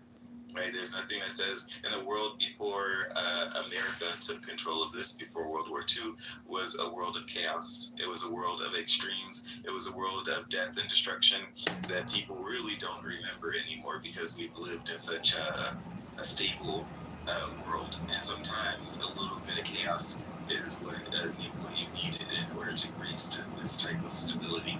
Right? So we can sit here on our phones and contemplate and pontificate and talk about and philosophize about our moralities and consistencies and inconsistencies and those sorts of things. So we don't have to worry about surviving every day like some people do in some countries where they have massive instability. And not created by us, but created by them and their own, inconsistent moralities. That's all I know. And if you have any doubt about American power, look at the difference between our ally, South Korea, and our enemy, North Korea. One is a dystopian nightmare with nuclear weapons threatening the world, and the other is a great ally that produces wonderful electronic goods, and we work together with it, and it grows the world's economy, and everybody benefits. The same thing with Japan. The same thing with Europe, which we built. We reduced Japan and Europe to ashes in World War II because they were genocidal maniacs, and then we reduced them into our partners. That's the American way. I don't really care about the internal politics of Iran, who's running it, who's getting killed by what faction in charge. The things to worry about is their nuclear threat. That's the thing to worry about. We don't care about their internal politics either. We're allies with Saudi Arabia. We need their oil. They're a totalitarian monarchy, but we need their oil, so we're buddies with them. The problem is, the difference is, Saudi Arabia doesn't threaten us. Didn't Trump say that last year? Didn't Trump say last year that he'd already destroyed the nuclear program? I think he used the word obliterate. Obliterated, yes, obliterated. So there's no nuclear concern, according to him. There wasn't a nuclear concern for this. Not true. Not true. He said that they were. So was he lying then, or is he lying now? Which one? Do you care? You don't believe anything he says. So why? I'm curious. What do you think? I'm curious. What do you think? Do you think he was lying? I think he exaggerates the blows here. Yeah, don't you think that's true? I wouldn't say. Do you disagree, Adam? Yes, I disagree. Okay, so tell me express what I said to you. I don't think it was his exaggeration. I think he was just lying at some point. I can't pinpoint. Well, we obliterated some of it. That's undeniable. We used B-2 bombers to smash their program. I think we've discovered other sites, and I think they've rebuilt it somewhat. We realize that they are apocalyptic. No, we are not apocalyptic. We've created a safe and free world. And Iran wants to take that world down and either bring about the 12th Mahdi, if you study their theology, or else conquer everybody, including their studying Arab. Say again? Eschatology. I don't care now if they want to conquer Sunni Arabs. I don't give a shit about that. Well, you should. You should, because that affects us. Because then we don't get the oil, and then we're living in a different world. Well, the problem, I think part of the It's problem funny because I know Adam for sure takes the opposite position when it comes to Russia. He's like a hawk when it comes to Ukraine, but Trump is going against Iran. He doesn't care about intervention. No, I would be Russia. Ukraine a lot of money. Yeah. This is sending jump program weapons, not our latest and greatest weapons. Absolutely. We've invested billions of bucks. It's just a free for all yelling at each other. Now let's try to have one mic. You're a hypocrite. I just wanted to interject a little bit. So, a couple of things. I think part of the problem that a lot of Westerners have, or a lot of Americans have, because we have such a individualistic reality where we also have like free, for the most part, free and legal elections and things like this, right? Is that we and also our religions are sort of individualistic. You can do this, you can do that, you can choose to do this, and choose to do that. We are not run by a theocracy because we kind of believe that other people in other countries and other cultures that they believe like we do that their religion is individualistic and not really going to affect the world over, right? When they say that, like when people like the guy, the Ayatollah, says that he wants the Mufti or whatever, the Mufti to come, they like truly mean it. They are worse in many ways than the Christian nationalists or evangelical highly evangelical Christians who want Jesus to return because they are willing to blow up the world in order to do it. And something that we just don't take into consideration. We don't think that they mean it when they say it. We don't think that it's real because we just think it's magic, right? They believe it's magic. They actually believe it's real, and they believe it's more real than we believe each other are real, than we believe that the Constitution is real. And that is actually quite frightening when you actually study what they believe and you think about it. And as far as like the Constitution of the United States. I think it's Israel. No. The Constitution of He is real. Yeah. I'm sorry. I'm like, they don't have a constitution. Yeah. A lot of Americans do not believe that the United States Constitution is either real or applies to them or is applied to the state. They believe that people just sort of make up whatever they want to make up. And I believe, and that part is like sort of right because that is part of the national ethos that we have. But a lot of Americans don't even believe that it should be valid, right? Which, but certain people believe that their religious eschatological realities are going to come true today, this very second. And as far as like direct threats from North Korea go, and other people that have such nuclear weapons or deterrents, like those cause America. One part of that reality is they cause Americans to spend more tax dollars in national defense and also other deterrents. So the bigger weapons they have and build, the bigger weapons that we need to have and build, because at many of these places, not every single one, many of them are direct threats to us as much as we feel that Trump may be a direct threat to others, and that it costs taxpayers dollars and affects like the global economy from I mean, a big difference is North Korea is not suicidal. Iran is suicidal. Their ideology is spelled out. They are a vicious, terroristic, murderous regime, murdering their own people and murdering their neighbors. Not just Israel. They're responsible for 350,000 dead black Sunni Arabs in Yemen. They're responsible for 650,000 dead.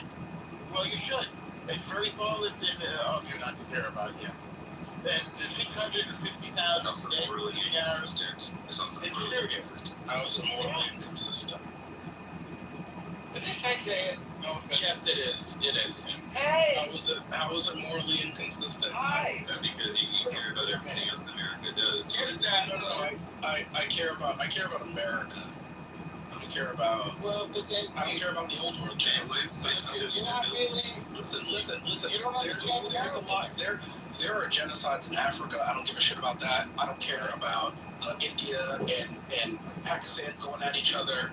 I don't care about India and China fighting over borders. Okay, we get it. That's very close-minded. And I don't give a shit about systemic racism against black people. That's fine. Don't say that. That's not. Well, how is that any different? That's fine. That's fine. You don't have to. You're calculating the rudeness. He's not here to calculate the rudeness. Huh? I'm not asking you to care, though. I'm not asking you to care. But most of those statements are short-sighted. In order for me to care, if he cares, I would have to ascribe some sort of power or something. But like he doesn't have any impact on my life, so why does it matter to me if he cares about it? We're making philosophical points. It's not a question of whether he can affect civil rights or something. We're talking about our value. And our value is other world, one superpower, and we want to defend that in order to be able to defend the things we hold dear. Otherwise, we might be speaking. I thought we weren't trying to be America's police. I thought that was the world's police. The world's police. Sorry, I thought we were not trying to do that. We're not trying to do what anymore. Be the world's police. No, we really should be. We really have to be. I thought that's what we not. I know the neocons want us to be that way, but I thought that's not the neocons. I thought that's what Trumpism was. How can we not be? No, we really. Wait, didn't he say no new wars? That's what I thought forever. Oh my God! Oh my God! Wars going on. This whole, I mean, we're at the beginning of a You can laugh as nervously as you need to. No, the facts are very important. And you'll tell us that Kamala is going to be the one to start a war with Iran? No, they said vote for Kamala and you'll get a war with Iran. And now we're at war with Iran. It was like very sort of leftist. No. Trump said, I'm going to find the tweet and I'm going to post it. Oh. Wait. Say anything. But Trump didn't say no new wars as he ran for office. No forever war. No. Yes. No. Yes. Please. Go find it. You go find it. I don't work for you. You're not being honest. He literally said it on the campaign trail dozens of times. He said no new wars. Oh. But it doesn't matter. Something like no president ever could say that we will never have another war, and the sort of like isolationism and this idea that we should engage in wars with other entities because we just don't want to. This kind of lazy thinking. Well, that's a fine position. That is an appropriate position. Wait, hold on. No. I think what you just said is an absolutely appropriate thing to say, but that's not what he said. And I think that is the thing that is troubling me. It's that's the revisionist part of this. That's not what he said he was going to do. That is not what he said he was going to do. And so people voted for him based on what he said he was going to do. And this is something he emphatically said over and over again that he was not going to do. And now we're revising history to say, no, he didn't really say that. That's not what he really meant. And we shouldn't listen to him. And you don't believe a word out of his mouth, so why do you care? Whether he told them You just said that he doesn't tell the truth, he bloviates. Wasn't that your euphemism? Is that telling the truth, Norm? Is what, bloviating? Is bloviating telling the truth? It's political hyperbole. I'm not saying he tells the truth. I think this is actually what Bill Maher brought this up a few weeks ago, when he said basically that. Okay, boomer Bill Maher. Yeah, I like Bill Maher. I like that. Well, people like him. I like him. He said, that there's this group of people that feel betrayed because they were like, no new wars, right? No, we're not doing this. And he calls it MAGA classic, right? Or Marjorie Taylor Greene now would say she's not MAGA, she's America first. And then this other group of people are like, well, yeah, he said that, but Trump knows it all, and if he says it's okay, that's kind of J.D. Vance, right? I mean, Vance would say, the difference between this war in Iraq and Afghanistan and everything is when Trump just knows what he's doing, not like all these other people, right? I mean, so there is this rift right now, right, where some people are just like, well, we know he said this, but he's Trump and he just knows what's best. Yeah, I'm definitely not an isolationist. My view is that if America is attacked, and by America I mean the 50 states of America on the mainland, I'm not talking about no fucking embassy, who gives a fuck. If the continent is attacked, then America should defend itself. In terms of wars of choice, no, we shouldn't do that shit. In terms of preemptive strikes, which is what this was now, we shouldn't do that either. It's a waste of money. It's not a waste of money. Militarily, it makes sense. Now, you can disagree, but you're not informed really militarily. I mean, he's not informed about anything. That's why there's no that. That's why it's so clear there's no He was like, who could have known we were going to shut down the streets? Who could have known the streets were going to get shut down? began planning this war 47 years ago, actually. They didn't. The problem, yes, the Pentagon knew, but the problem is the Pentagon didn't make their plan into a cartoon for Trump to be able to see it. So he didn't read it, so he didn't know. Now you're just making a personal attack. You're not advancing the conversation. I have the quote from Trump. Here's two of them. First of all, I didn't guarantee no war. Why would I have built the strongest military in the world? I built our military. This is from Trump. Here's another one on CNN. I didn't promise anything. I don't. I get it. You gotta get this stuff. This is after the fact. So this I don't like. I don't. Hang on. I said I don't like these endless wars. This is not an endless war. Doesn't that sound more like Trump? Can you get the quotes from before, like during the campaign side? He's not serious. But I've done. He doesn't mean it. He's not curious about this. There's literally a million. There's a million clips of this. Whatever. It's your delusion. I find it fascinating. My delusion that he did not.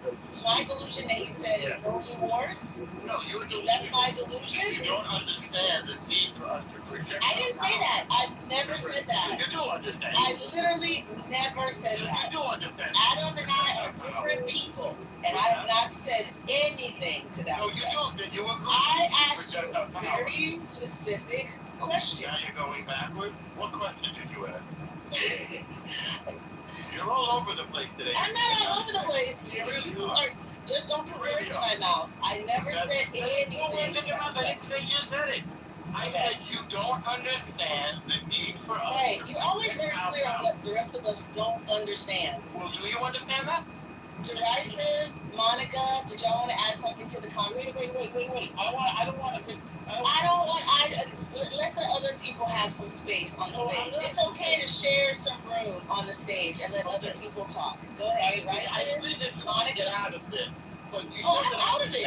I'm absolutely out of it. I'm already out of it. I know that I heard him say dozens of times. And I know that based on what you pulling up some clips of what he says when he's challenged on what he said. See, the difference is I don't have to prove anything to you. I don't work for you. Okay, and I don't have to prove anything to you. If you want to look up, you have the same Google machine that I have. Yes, look up clips that he said no new wars, and you didn't find any. You looked up where he said no new wars. Looked it up. You looked it up and you didn't find any. Okay, so we're not on the same plane. So Derisive, Monica, feel free to. Right. So the point I was making is, based on your comment. Norm, let other people talk. When I'm finished. No, you're finished. Let other people talk. I'm shutting up. You shut up. No. So I'm going to finish my thought. You're not going to keep interrupting me. So I said that based on your comment, you're being a dictatorial Iranian right now. You don't understand that. Well, stop interrupting me then. You don't understand the need for America to protect our values by projecting military force. That's what I said you don't understand based on your comments. Now, if I'm wrong about that, you can say, let's not throw minds down, by the way. Let's not do that. Okay. We're not doing that. We're not doing that. Okay. We're just need to come back up. I'll come back up.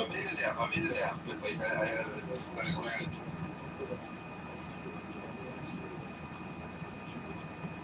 Who wanted to go next?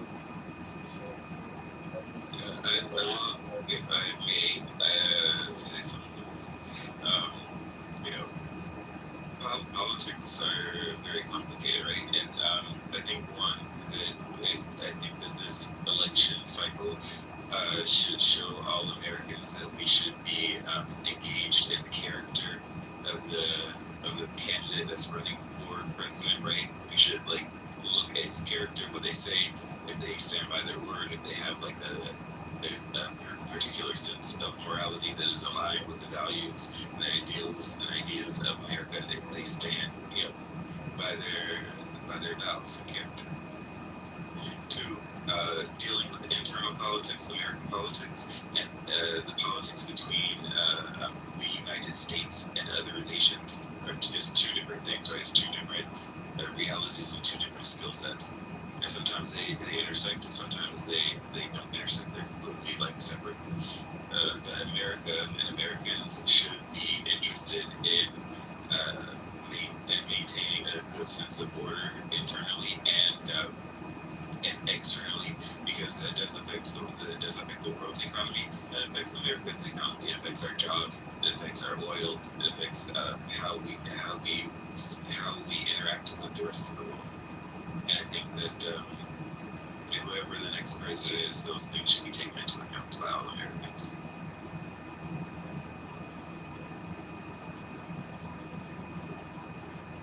Well, I think that's right.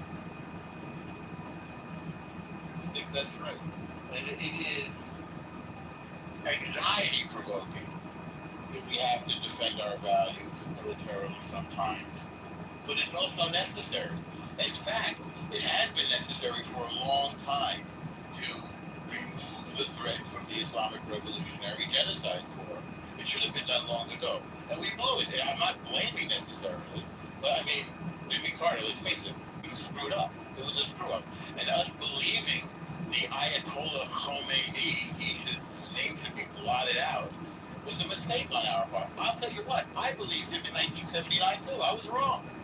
But we have to learn from our mistakes.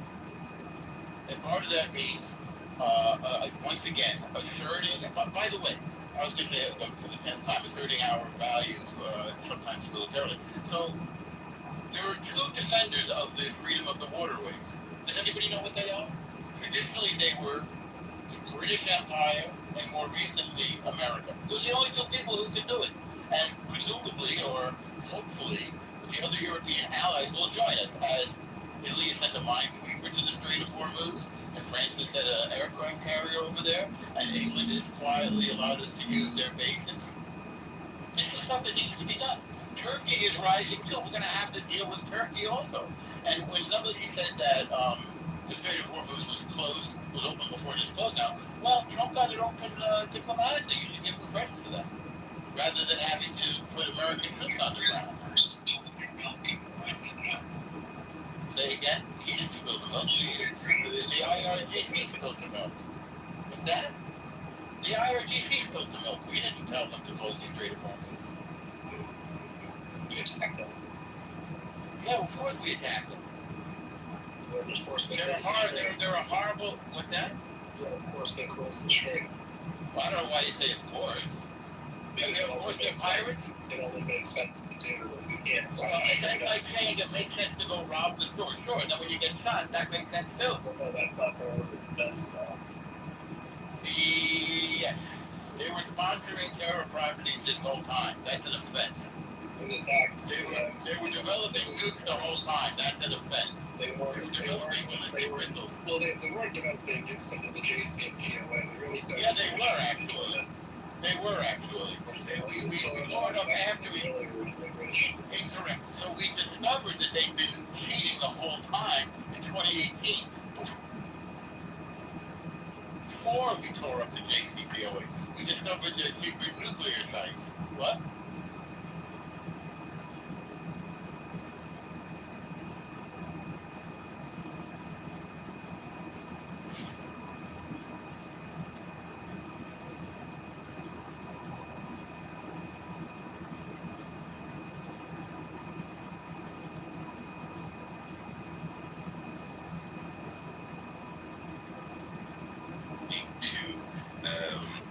Contracts in the same way that the contracts are the same way that we do it. There's no real court to take them to. What are you going to take them to the International Court of Justice?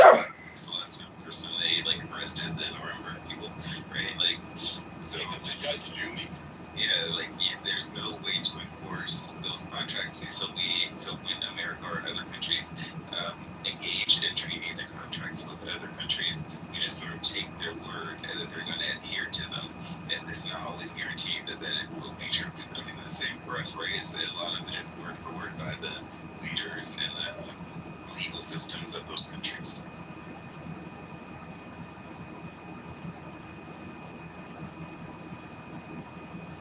By the way, we caught them cheating. Never mind the sponsor of terror properties and ballistic missiles, which they were doing under the JCPOA, but we caught them cheating.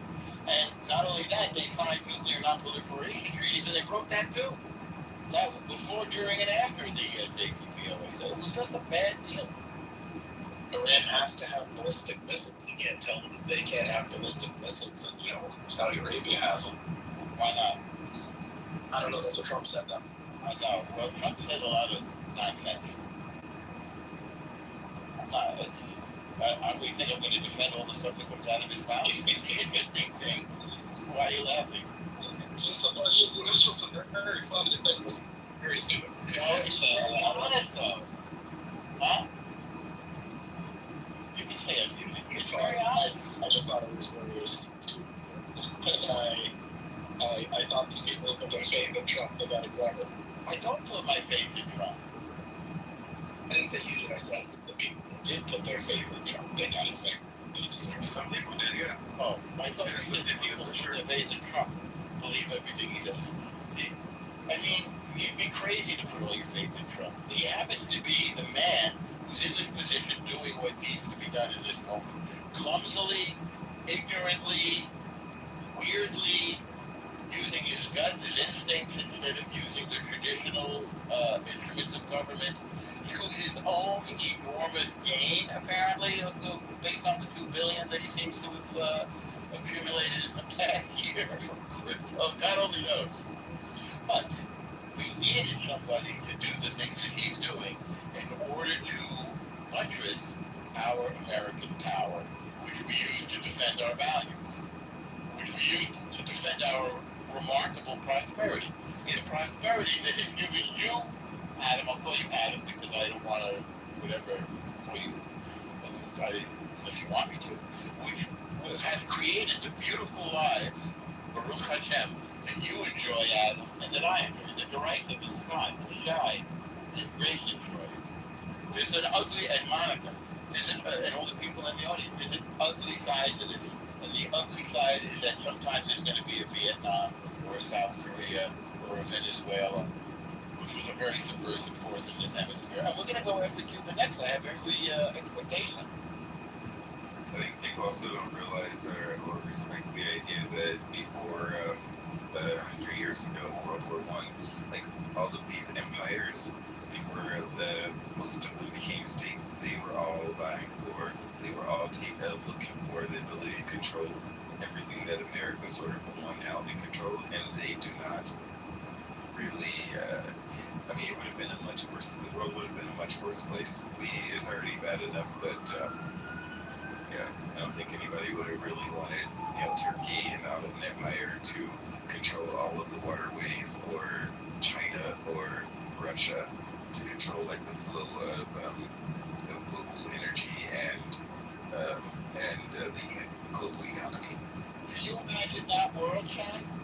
I could, And by the way, we're not far away. There's certainly a risk of, like, Germany did very well in World War II, and the Soviet Union did very well in the Cold War. So, I mean, we've been very fortunate, and I think I'm a little older than some of the people in this room. So, during my lifetime, Vietnam notwithstanding, and Israel's various wars notwithstanding, we have largely been asleep. We've been enjoying a kind of like a vacation. We haven't been drafted. We haven't had to go fight. We've had prosperity. We're doing a little better than our parents, presumably a lot better than our grandparents. We have a couple of cars. We have a couple of houses, one or maybe two. We send our kids to fancy colleges where they have climbing walls and gluten-free meals. I mean, we're like one of the most prosperous nations, certainly of our size, the most democratic. We live a pretty luxury life, and even people who don't live in first world America, they also kind of live in a first class life. Like maybe whatever, but Americans definitely. And we make sure that. Go ahead. I wanted you to go ahead because I know I talk about. Even working class people have leading lives of relative luxury. Even the poor in our country, which are vanishing, live better lives than people in most other countries. If you leave out, for example, Europe. Well, he's not going to run anymore, presumably. I mean, I would think should be the Republicans' midterm strategies talking about how great everybody is right now. I think the strategy is going to be Democrats are crazy. And we have our problems in 2026, but in like 1906, 14-year-olds were being drafted to fight in wars. So, Were they in this country? no, not in America, but in like Russia. I mean, Iran is taking 12-year-olds to the army now, so there's a lot. And then they say we're killing kids. I know that some 16-year-olds signed up during World War I. Oh yeah, probably World War 17 for sure. You get these stories all the time that they lied. Yeah. I mean, my first wife's parents got married at the age of 18 and went off, and then her dad went off to war to be a navigator in World War II. 18, off to war. Wife is home pregnant, and there was no material for wedding dress. So I said, why? Because they sent all the wedding dresses to the front. All the GIs were wearing, white wedding dresses when they were fighting in the trenches. But I think they used the material for parachutes, actually. And think about it, just 100 years ago, 16, 17-year-olds are off to war, and in 2026, people are I was having a ridiculous conversation with people who believe that the age of consent should be 22, sexual consent. But yeah, maybe this luxury lifestyle is sort of created a failure to launch. Oh, I think so. I think so. This whole generation Z is having difficulty launching. Badly. It's just impressive. I mean, they're just hanging in there. How do you get an experience of this race without going into detail? I have a Gen Zer. I call them. Yeah. And thank God she's not like the rest, and she's, employed now until she graduates, and always has been, but I don't see a lot of her friends doing that. I think that they're saying, oh, when I get out of college, I'm going to travel. I want to make sure that, I'm going to get a good job after I travel. I mean, these are bubble moments, I call them, like behind on their heads, and it's very difficult. I'm watching her friends, and I'm thinking to myself, like, even a part-time job, I don't care if you stay for a year and you're looking, but come on and launch. Another thing, 100 years ago, they were fighting for stability, and now they're fighting for instability. Right. What does that mean? I mean, they were fighting wars for global stability 100 years ago, right? And then World War I, World War whatever. And now you have Gen Z who are we need to have basically anarchy. We need to reverse the control of anything that we have actual control over. Right into, I mean, in many ways, at least in my observation, there's a fight to destabilize the stabilized world that we have.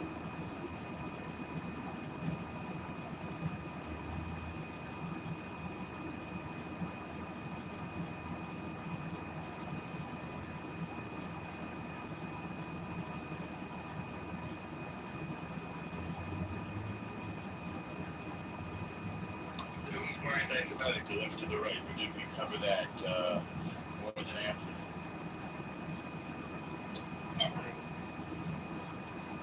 I mean, Tucker is pretty. I mean, he's gonna believe himself. He's a psychopath. Exactly.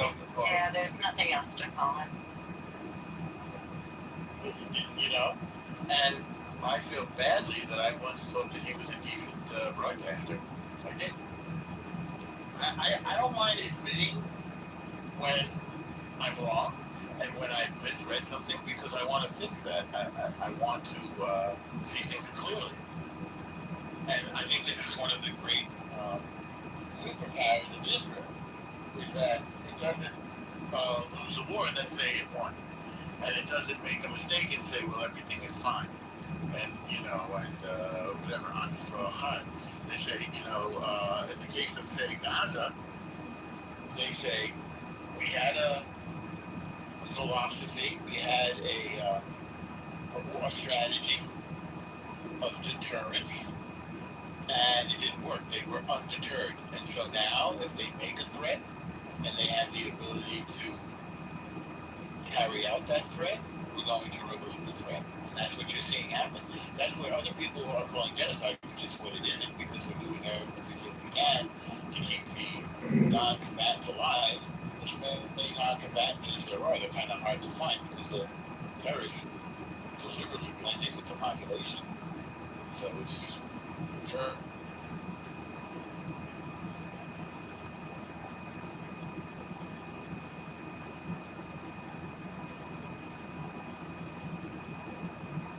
Tucker is, well, the left and the right have different standards for anti-Semitism. But I think calling Tucker an anti-Semite puts his perspective and puts his ideology in perspective, because at the end of the day, he's just anti-Western at this point. Like, he's looking for the downfall of America as a global hegemon, and, you know, Israel goes down along with America in his worldview. Leanne, why don't you ask Normo, the question, instead of just making you say, I highly doubt Normo is America first. Why don't you come up and ask him that question? I mean, I'm from New York, Leanne. What's more America than New York? New York is like the distillation of America. It's like Kansas. Manhattan, Kansas. That's true. Don't forget, Leanne, we're the ones that the World Trade Center bombing by the Arab Al-Qaeda terrorists on September 11th. That was walking distance from my house. I watched it happen in real time in the real world, standing at the end of my block. That's the America that I live in. She's asking, why do you say we when speaking for Israel? Because I'm a Jew. And Israel is the Jewish homeland, the Jewish refuge. They are my brothers and sisters. I am part of something called the Am. 2 little letters. It means the community, tribe, family, nation, land, with a language, with customs, with a founding document, the Torah, with a language, Hebrew, with a tradition, with a history. I mean, that's why, because I'm part of that. It's weird, but I mean, maybe it's a little bit of envy that you don't feel like you're part of something like that. I don't know what to tell you, but if you want to be an FOJ, a friend of the Jews, then come aboard. Leanne, why are you saying so there's no distinction between government and its people?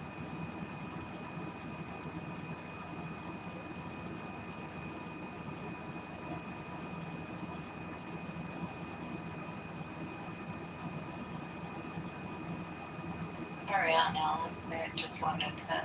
No, that's good because you're providing prompts. Like in a writing class or in a college class or something.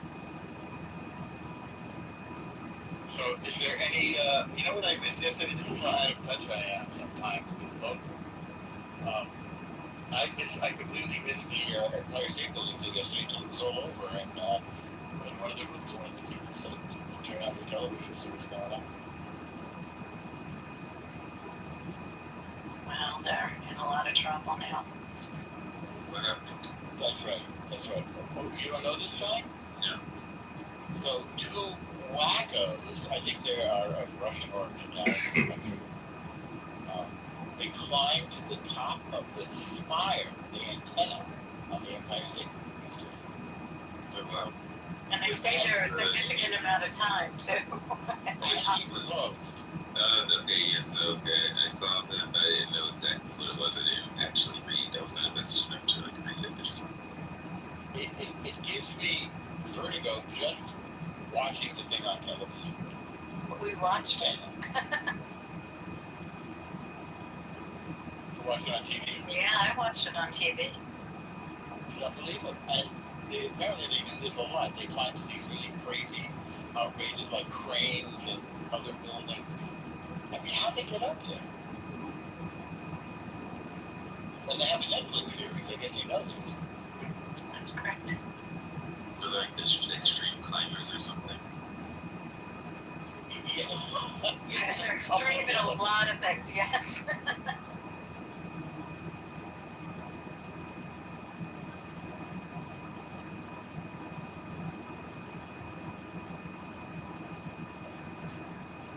Yeah, Momo wants to come up, and I just don't know him, so if anyone wants to bring him up.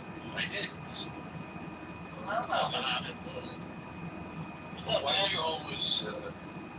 Hold on, that's only what's up. I don't want to talk to you. Why do you always? But you're here to talk to. But you're here to talk to me. That's why you're here. No, I don't want to know how you're doing. I don't want to know anything about you. I didn't ask you that. I asked you how you're doing. I didn't tell you to ask me how I'm doing. No, don't tell me. Ask me. You don't. I'll ask you anything I want. It's a little more Egyptian. I don't walk like an Egyptian. Okay, just wait. Why do you always? Are you a Mossad agent? Yes. James Martin. Huh? What? How much do they pay you? How much do they pay you? They pay me 4 shekels a week. So you're I'm a little poor man. I'm a poor man, exactly. I'm a broke Mossad agent. Shit. Okay, just try to discuss other things. Don't come here every day speaking about Israel. I'm talking about I'll talk about anything I want. Just I'll talk about anything I want. Even with the team like this. What's that? Speak about sports, for example, about the World Cup. I Speak do about China. I speak about that. You're like this. You're showing us that you're a Mossad agent because you come here every day defending the same issues. I am a Mossad agent. By the way, what's your beeper number? Okay, but like this, everyone will be aware of it. Everyone will be aware of you. This is going to be a disaster for you. So I'm advising It's a disaster for me. What's your point? Do me a favor. Momo, do me a favor. I know I will report your account. I will report your account. And no, please don't. And I will report your account. Please don't. Don't tell everybody that I'm a Mossad agent. It's a secret. You're debunking yourself. You're debunking yourself. I am.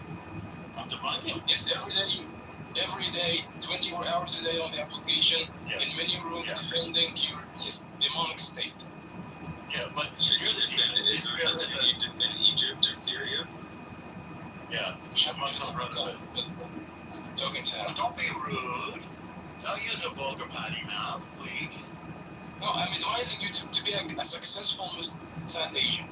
I'm advising you. What can I do? I'm advising you. We're trying to discuss different things. Things. What would you like to talk about? Would you like in FIFA? No, I'm not gonna talk to you about anything. Just a little advice. You're not able to discuss anything. You don't want to do it? You're not morally able. We're not morally able to discuss anything. You're not like no, I'm morally like me. They're not to you, but I'll talk to you anyway. People like me will never talk to people like you. Just like you're talking to me now. So we will never talking to me. You've been talking to me now. I will leave now. Just let her advise. Okay. I just wanted to debunk you in front of everyone. I just wanted to well, I would like just to debunk him in front of everyone. That's it. Now everyone is aware of you. Fuck Israel. Fuck them all. Fuck demons. Thank you for visiting. Fuck your bond. That's your mind. I can imagine somebody like that. Could you imagine somebody like that controlled the Suez Canal or the Red Sea? Can you believe? If you're not going to tell anybody about my sidekick, right? Well, the highest order to me is the truth. Everyone knows now Norm is an intelligence test. Oh, I thought you were going to say I'm an ass. Yes, I was concerned. I was concerned. I mean, some people may think that. I'm sure my wife or my girlfriend have occasionally thought that. I don't know what women think of that, to tell you the truth. They get exasperated. Very easily. Now, gentlemen. Sorry. I mean, we're mocking ourselves. I don't mean to get into the thick of gender relations. But I'm just trying to keep the convo going. Good. I feel like the most pure, unadulterated Jew haters on this app tend to be Egyptian. I don't know why. National. It's because Mein Kampf is the second most popular book in Egypt. Okay. Or is Mein Kampf the second most popular book in Egypt because there's a lot of Jew haters? Yes.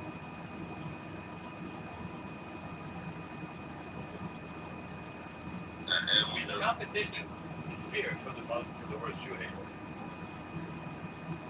Why is it though that the nations where the governments seem to be the most friendly among the Arab or Middle Eastern nations seem to have the most Jew-hating population, and the governments that are most hostile to Israel, their people tend to be the most Jew-neutral or positive people in the Middle East? Well, that's certainly true. We say, for example, say Saudi and Iran, where but I don't know if it's a rule. That might be coincidence. I think governments will use bigotry, racism, homophobia, anti-Semitism as ways of controlling the population by triggering their passions. So I'll give you an example. Trump used immigration as maybe his prime issue for running. Now, he did have a problem with immigration, but he also used it, and you guys are going to forgive me, but I'm going to trigger now, in a Hitlerian way. Fear of the outsider. Oh, the Mexicans and the Haitians, they're eating your dogs and your cats, and they're coming to your schools and all this kind of stuff.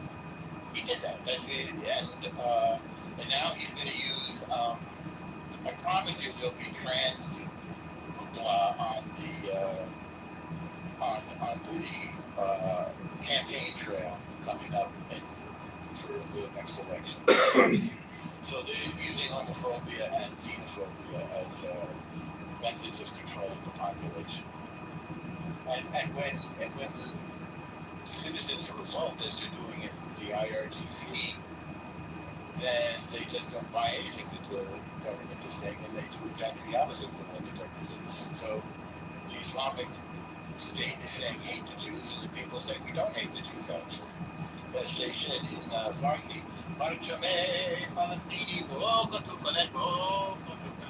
which means take this Palestinian flag and shove it up your bum.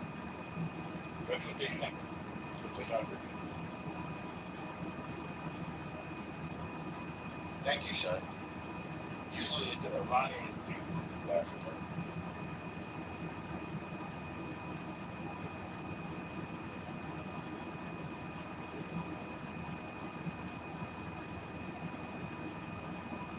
I don't want to be the only one running the room. Does anybody want to take it? Want to bring up something or take it? I just want to say, I think that the countries near to Israel, like the Muslim countries near next to Israel, like Egypt and Jordan, like the governments understand the type of stability that they want to maintain, but the people have been indoctrinated with the particular dose of Islam plus Arab nationalism that makes them, not only believe they need to help, which they don't actually believe they need to help the Palestinians. If they did, they will actually do a better job at helping them instead of creating terrorism for them.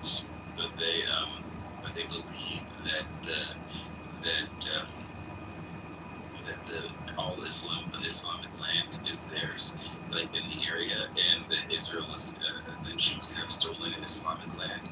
So it's part of their ideology, and they want to build their utopian Moahidic society. And so what's that word there? You put that in. That's a fancy word. Moahidic? Moahidic. Oh my, yes. Yeah, they want this caliphate, right? Yeah. They want to build this caliphate, and Israel is preventing this this ideology from being fully realized. So they want to enact a wage jihad. The people of the Gulf Arabs don't necessarily care because they don't really like the Levantine Arabs anyway. They think they're just like barbarians mixed with a little bit of African blood, so it doesn't really matter.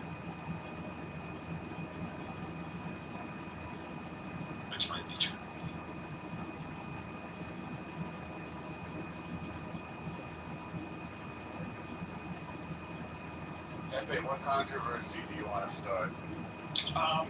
Well, I'll just be upfront with it. Do you guys have any? Do you guys think there's? I see the world kind of turning on Jews and Israel. Do you guys not think that there's any?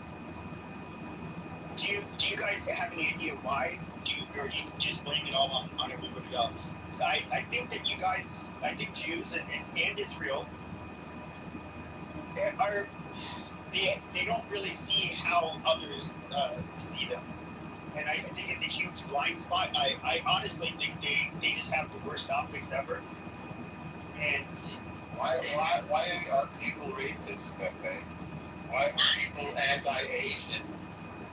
During, when Japan was fighting against us, which Israel is not right now, or when we had COVID, people are hateful and irrational, and they often default to racism. I mean, I think that people also have been in silos on the internet for a while, and those silos in the internet, especially in the far right and the far left, are expanding, though, and they have been spreading anti-Semitic or soft palette anti-Semitism for a while now, right? For over 10 years, and then it got exacerbated after October 7th, for sure, because even after Israel only stopped the terrorists from killing its citizens, then the far left was saying that Israel and the Jews are already committing genocides, right? So just within less than 24 hours of stopping an attempted genocide, where the Jews and Israel accused of committing that heinous act. And it kind of spread from there, but now those silos are collapsing, but opening into the greater Republican and Democratic wings. I think that American politics have been captured by these extremes. We can't gloss over what Pepe said, though. There's been a sharp hockey stick upward of Jew hate in the last 5 years in a way that is so severe and so acute, in a way that I never thought I would see in my lifetime. And, so much so that, just general, pure, bigoted hate at the heart, Jew hate, is within the Overton window. Yeah, it's not just the appearance of it, it's the mainstreaming of it. Right? It's not viewed as aberrant as it.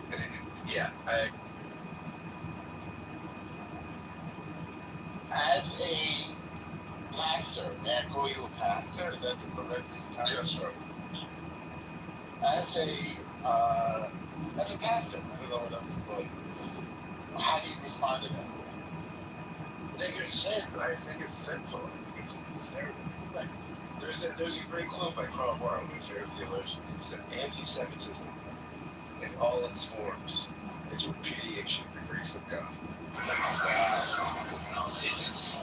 very powerful. No, it's very powerful. Yeah, it's on my Facebook page. So I have it written that. I've followed you for 2 days. Your client has disappeared. It's very interesting. Tucker today, I said actually it's the minister were just really advocating for religious theology, but it was not subtle. Man, it was not subtle. That was why.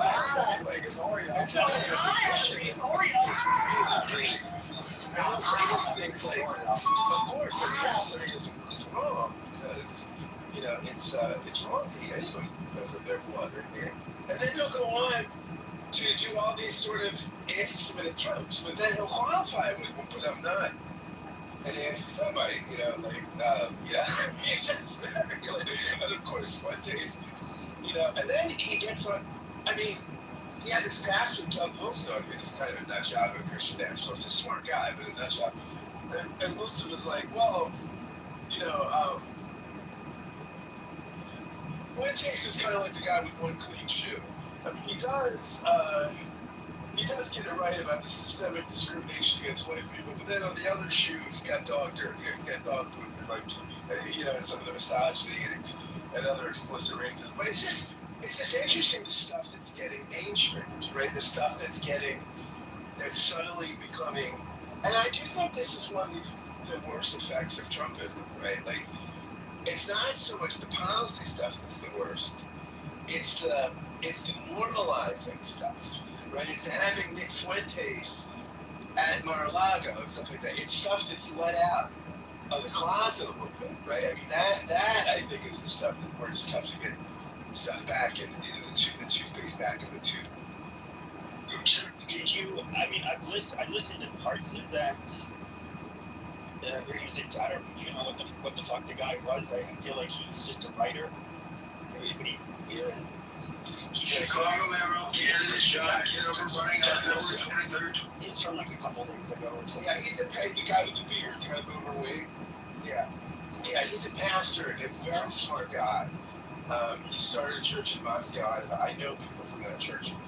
And he's a Christian nationalist. I mean, not a racial white nationalist, but he would want, like, if he was running Moscow, Idaho, you would be allowed to have a synagogue but not build a mosque. Muslims would be able to gather in their homes and pray, but no mosques. Yeah, I mean, Doug's interesting. If you want to hear an interesting conversation with Doug Wilson, I mean, I say interesting, it's a politically neutral term. Ross Douthat had him on his podcast. If you don't listen to Ross Douthat's podcast, Interesting Times, it's fantastic. Very interesting. And he had Doug Wilson on to talk about Christian nationalism and Christian American stuff. And Wilson is very smart. I mean, he's not some sort of evangelical Bible thumping. He's a very, very bright guy. And also a little crazy. I think when I listen to these people, I don't really hear.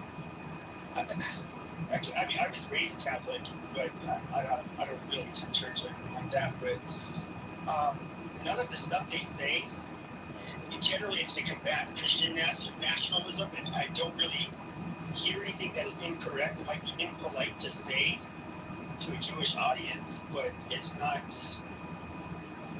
I don't really think it's. I don't even think it's anything that's really bizarre, except for the Christian nationalists, how they would actually want to. They kind of have like a jihadi way of wanting to, use the government, I guess you could say, for what, or have laws, but I don't really hear, other than that, I don't really see their interpretations as being extreme. So I think that what I said connects to what both Ebe and Scott are saying, right? So those silos, the extremes, one was always white Christian on the right, white Christian nationalism, right? And that just became the popular ideology in the far right and a large part of the Republican Party. This extreme or becoming more popular, and then on the far left you have this democratic socialism. Yes. What they call it. Yep. But it basically is communism, and neither of those things like Jews. And now they're collapsing. They're collapsing in on themselves. To be fair, on the right, the white nationalist types, and there's a little bit of a marriage when you see people like the Groybergs, and there's that whatever something choice. I don't know if it's Andrew Torba, the guy who owns Gab. You get some people that are racialist, more like white nationalists, but for the most part, there's some reason been in those circles for years. Those two groups do not really get along. And fundamentally, how can you be a Christian white nationalist?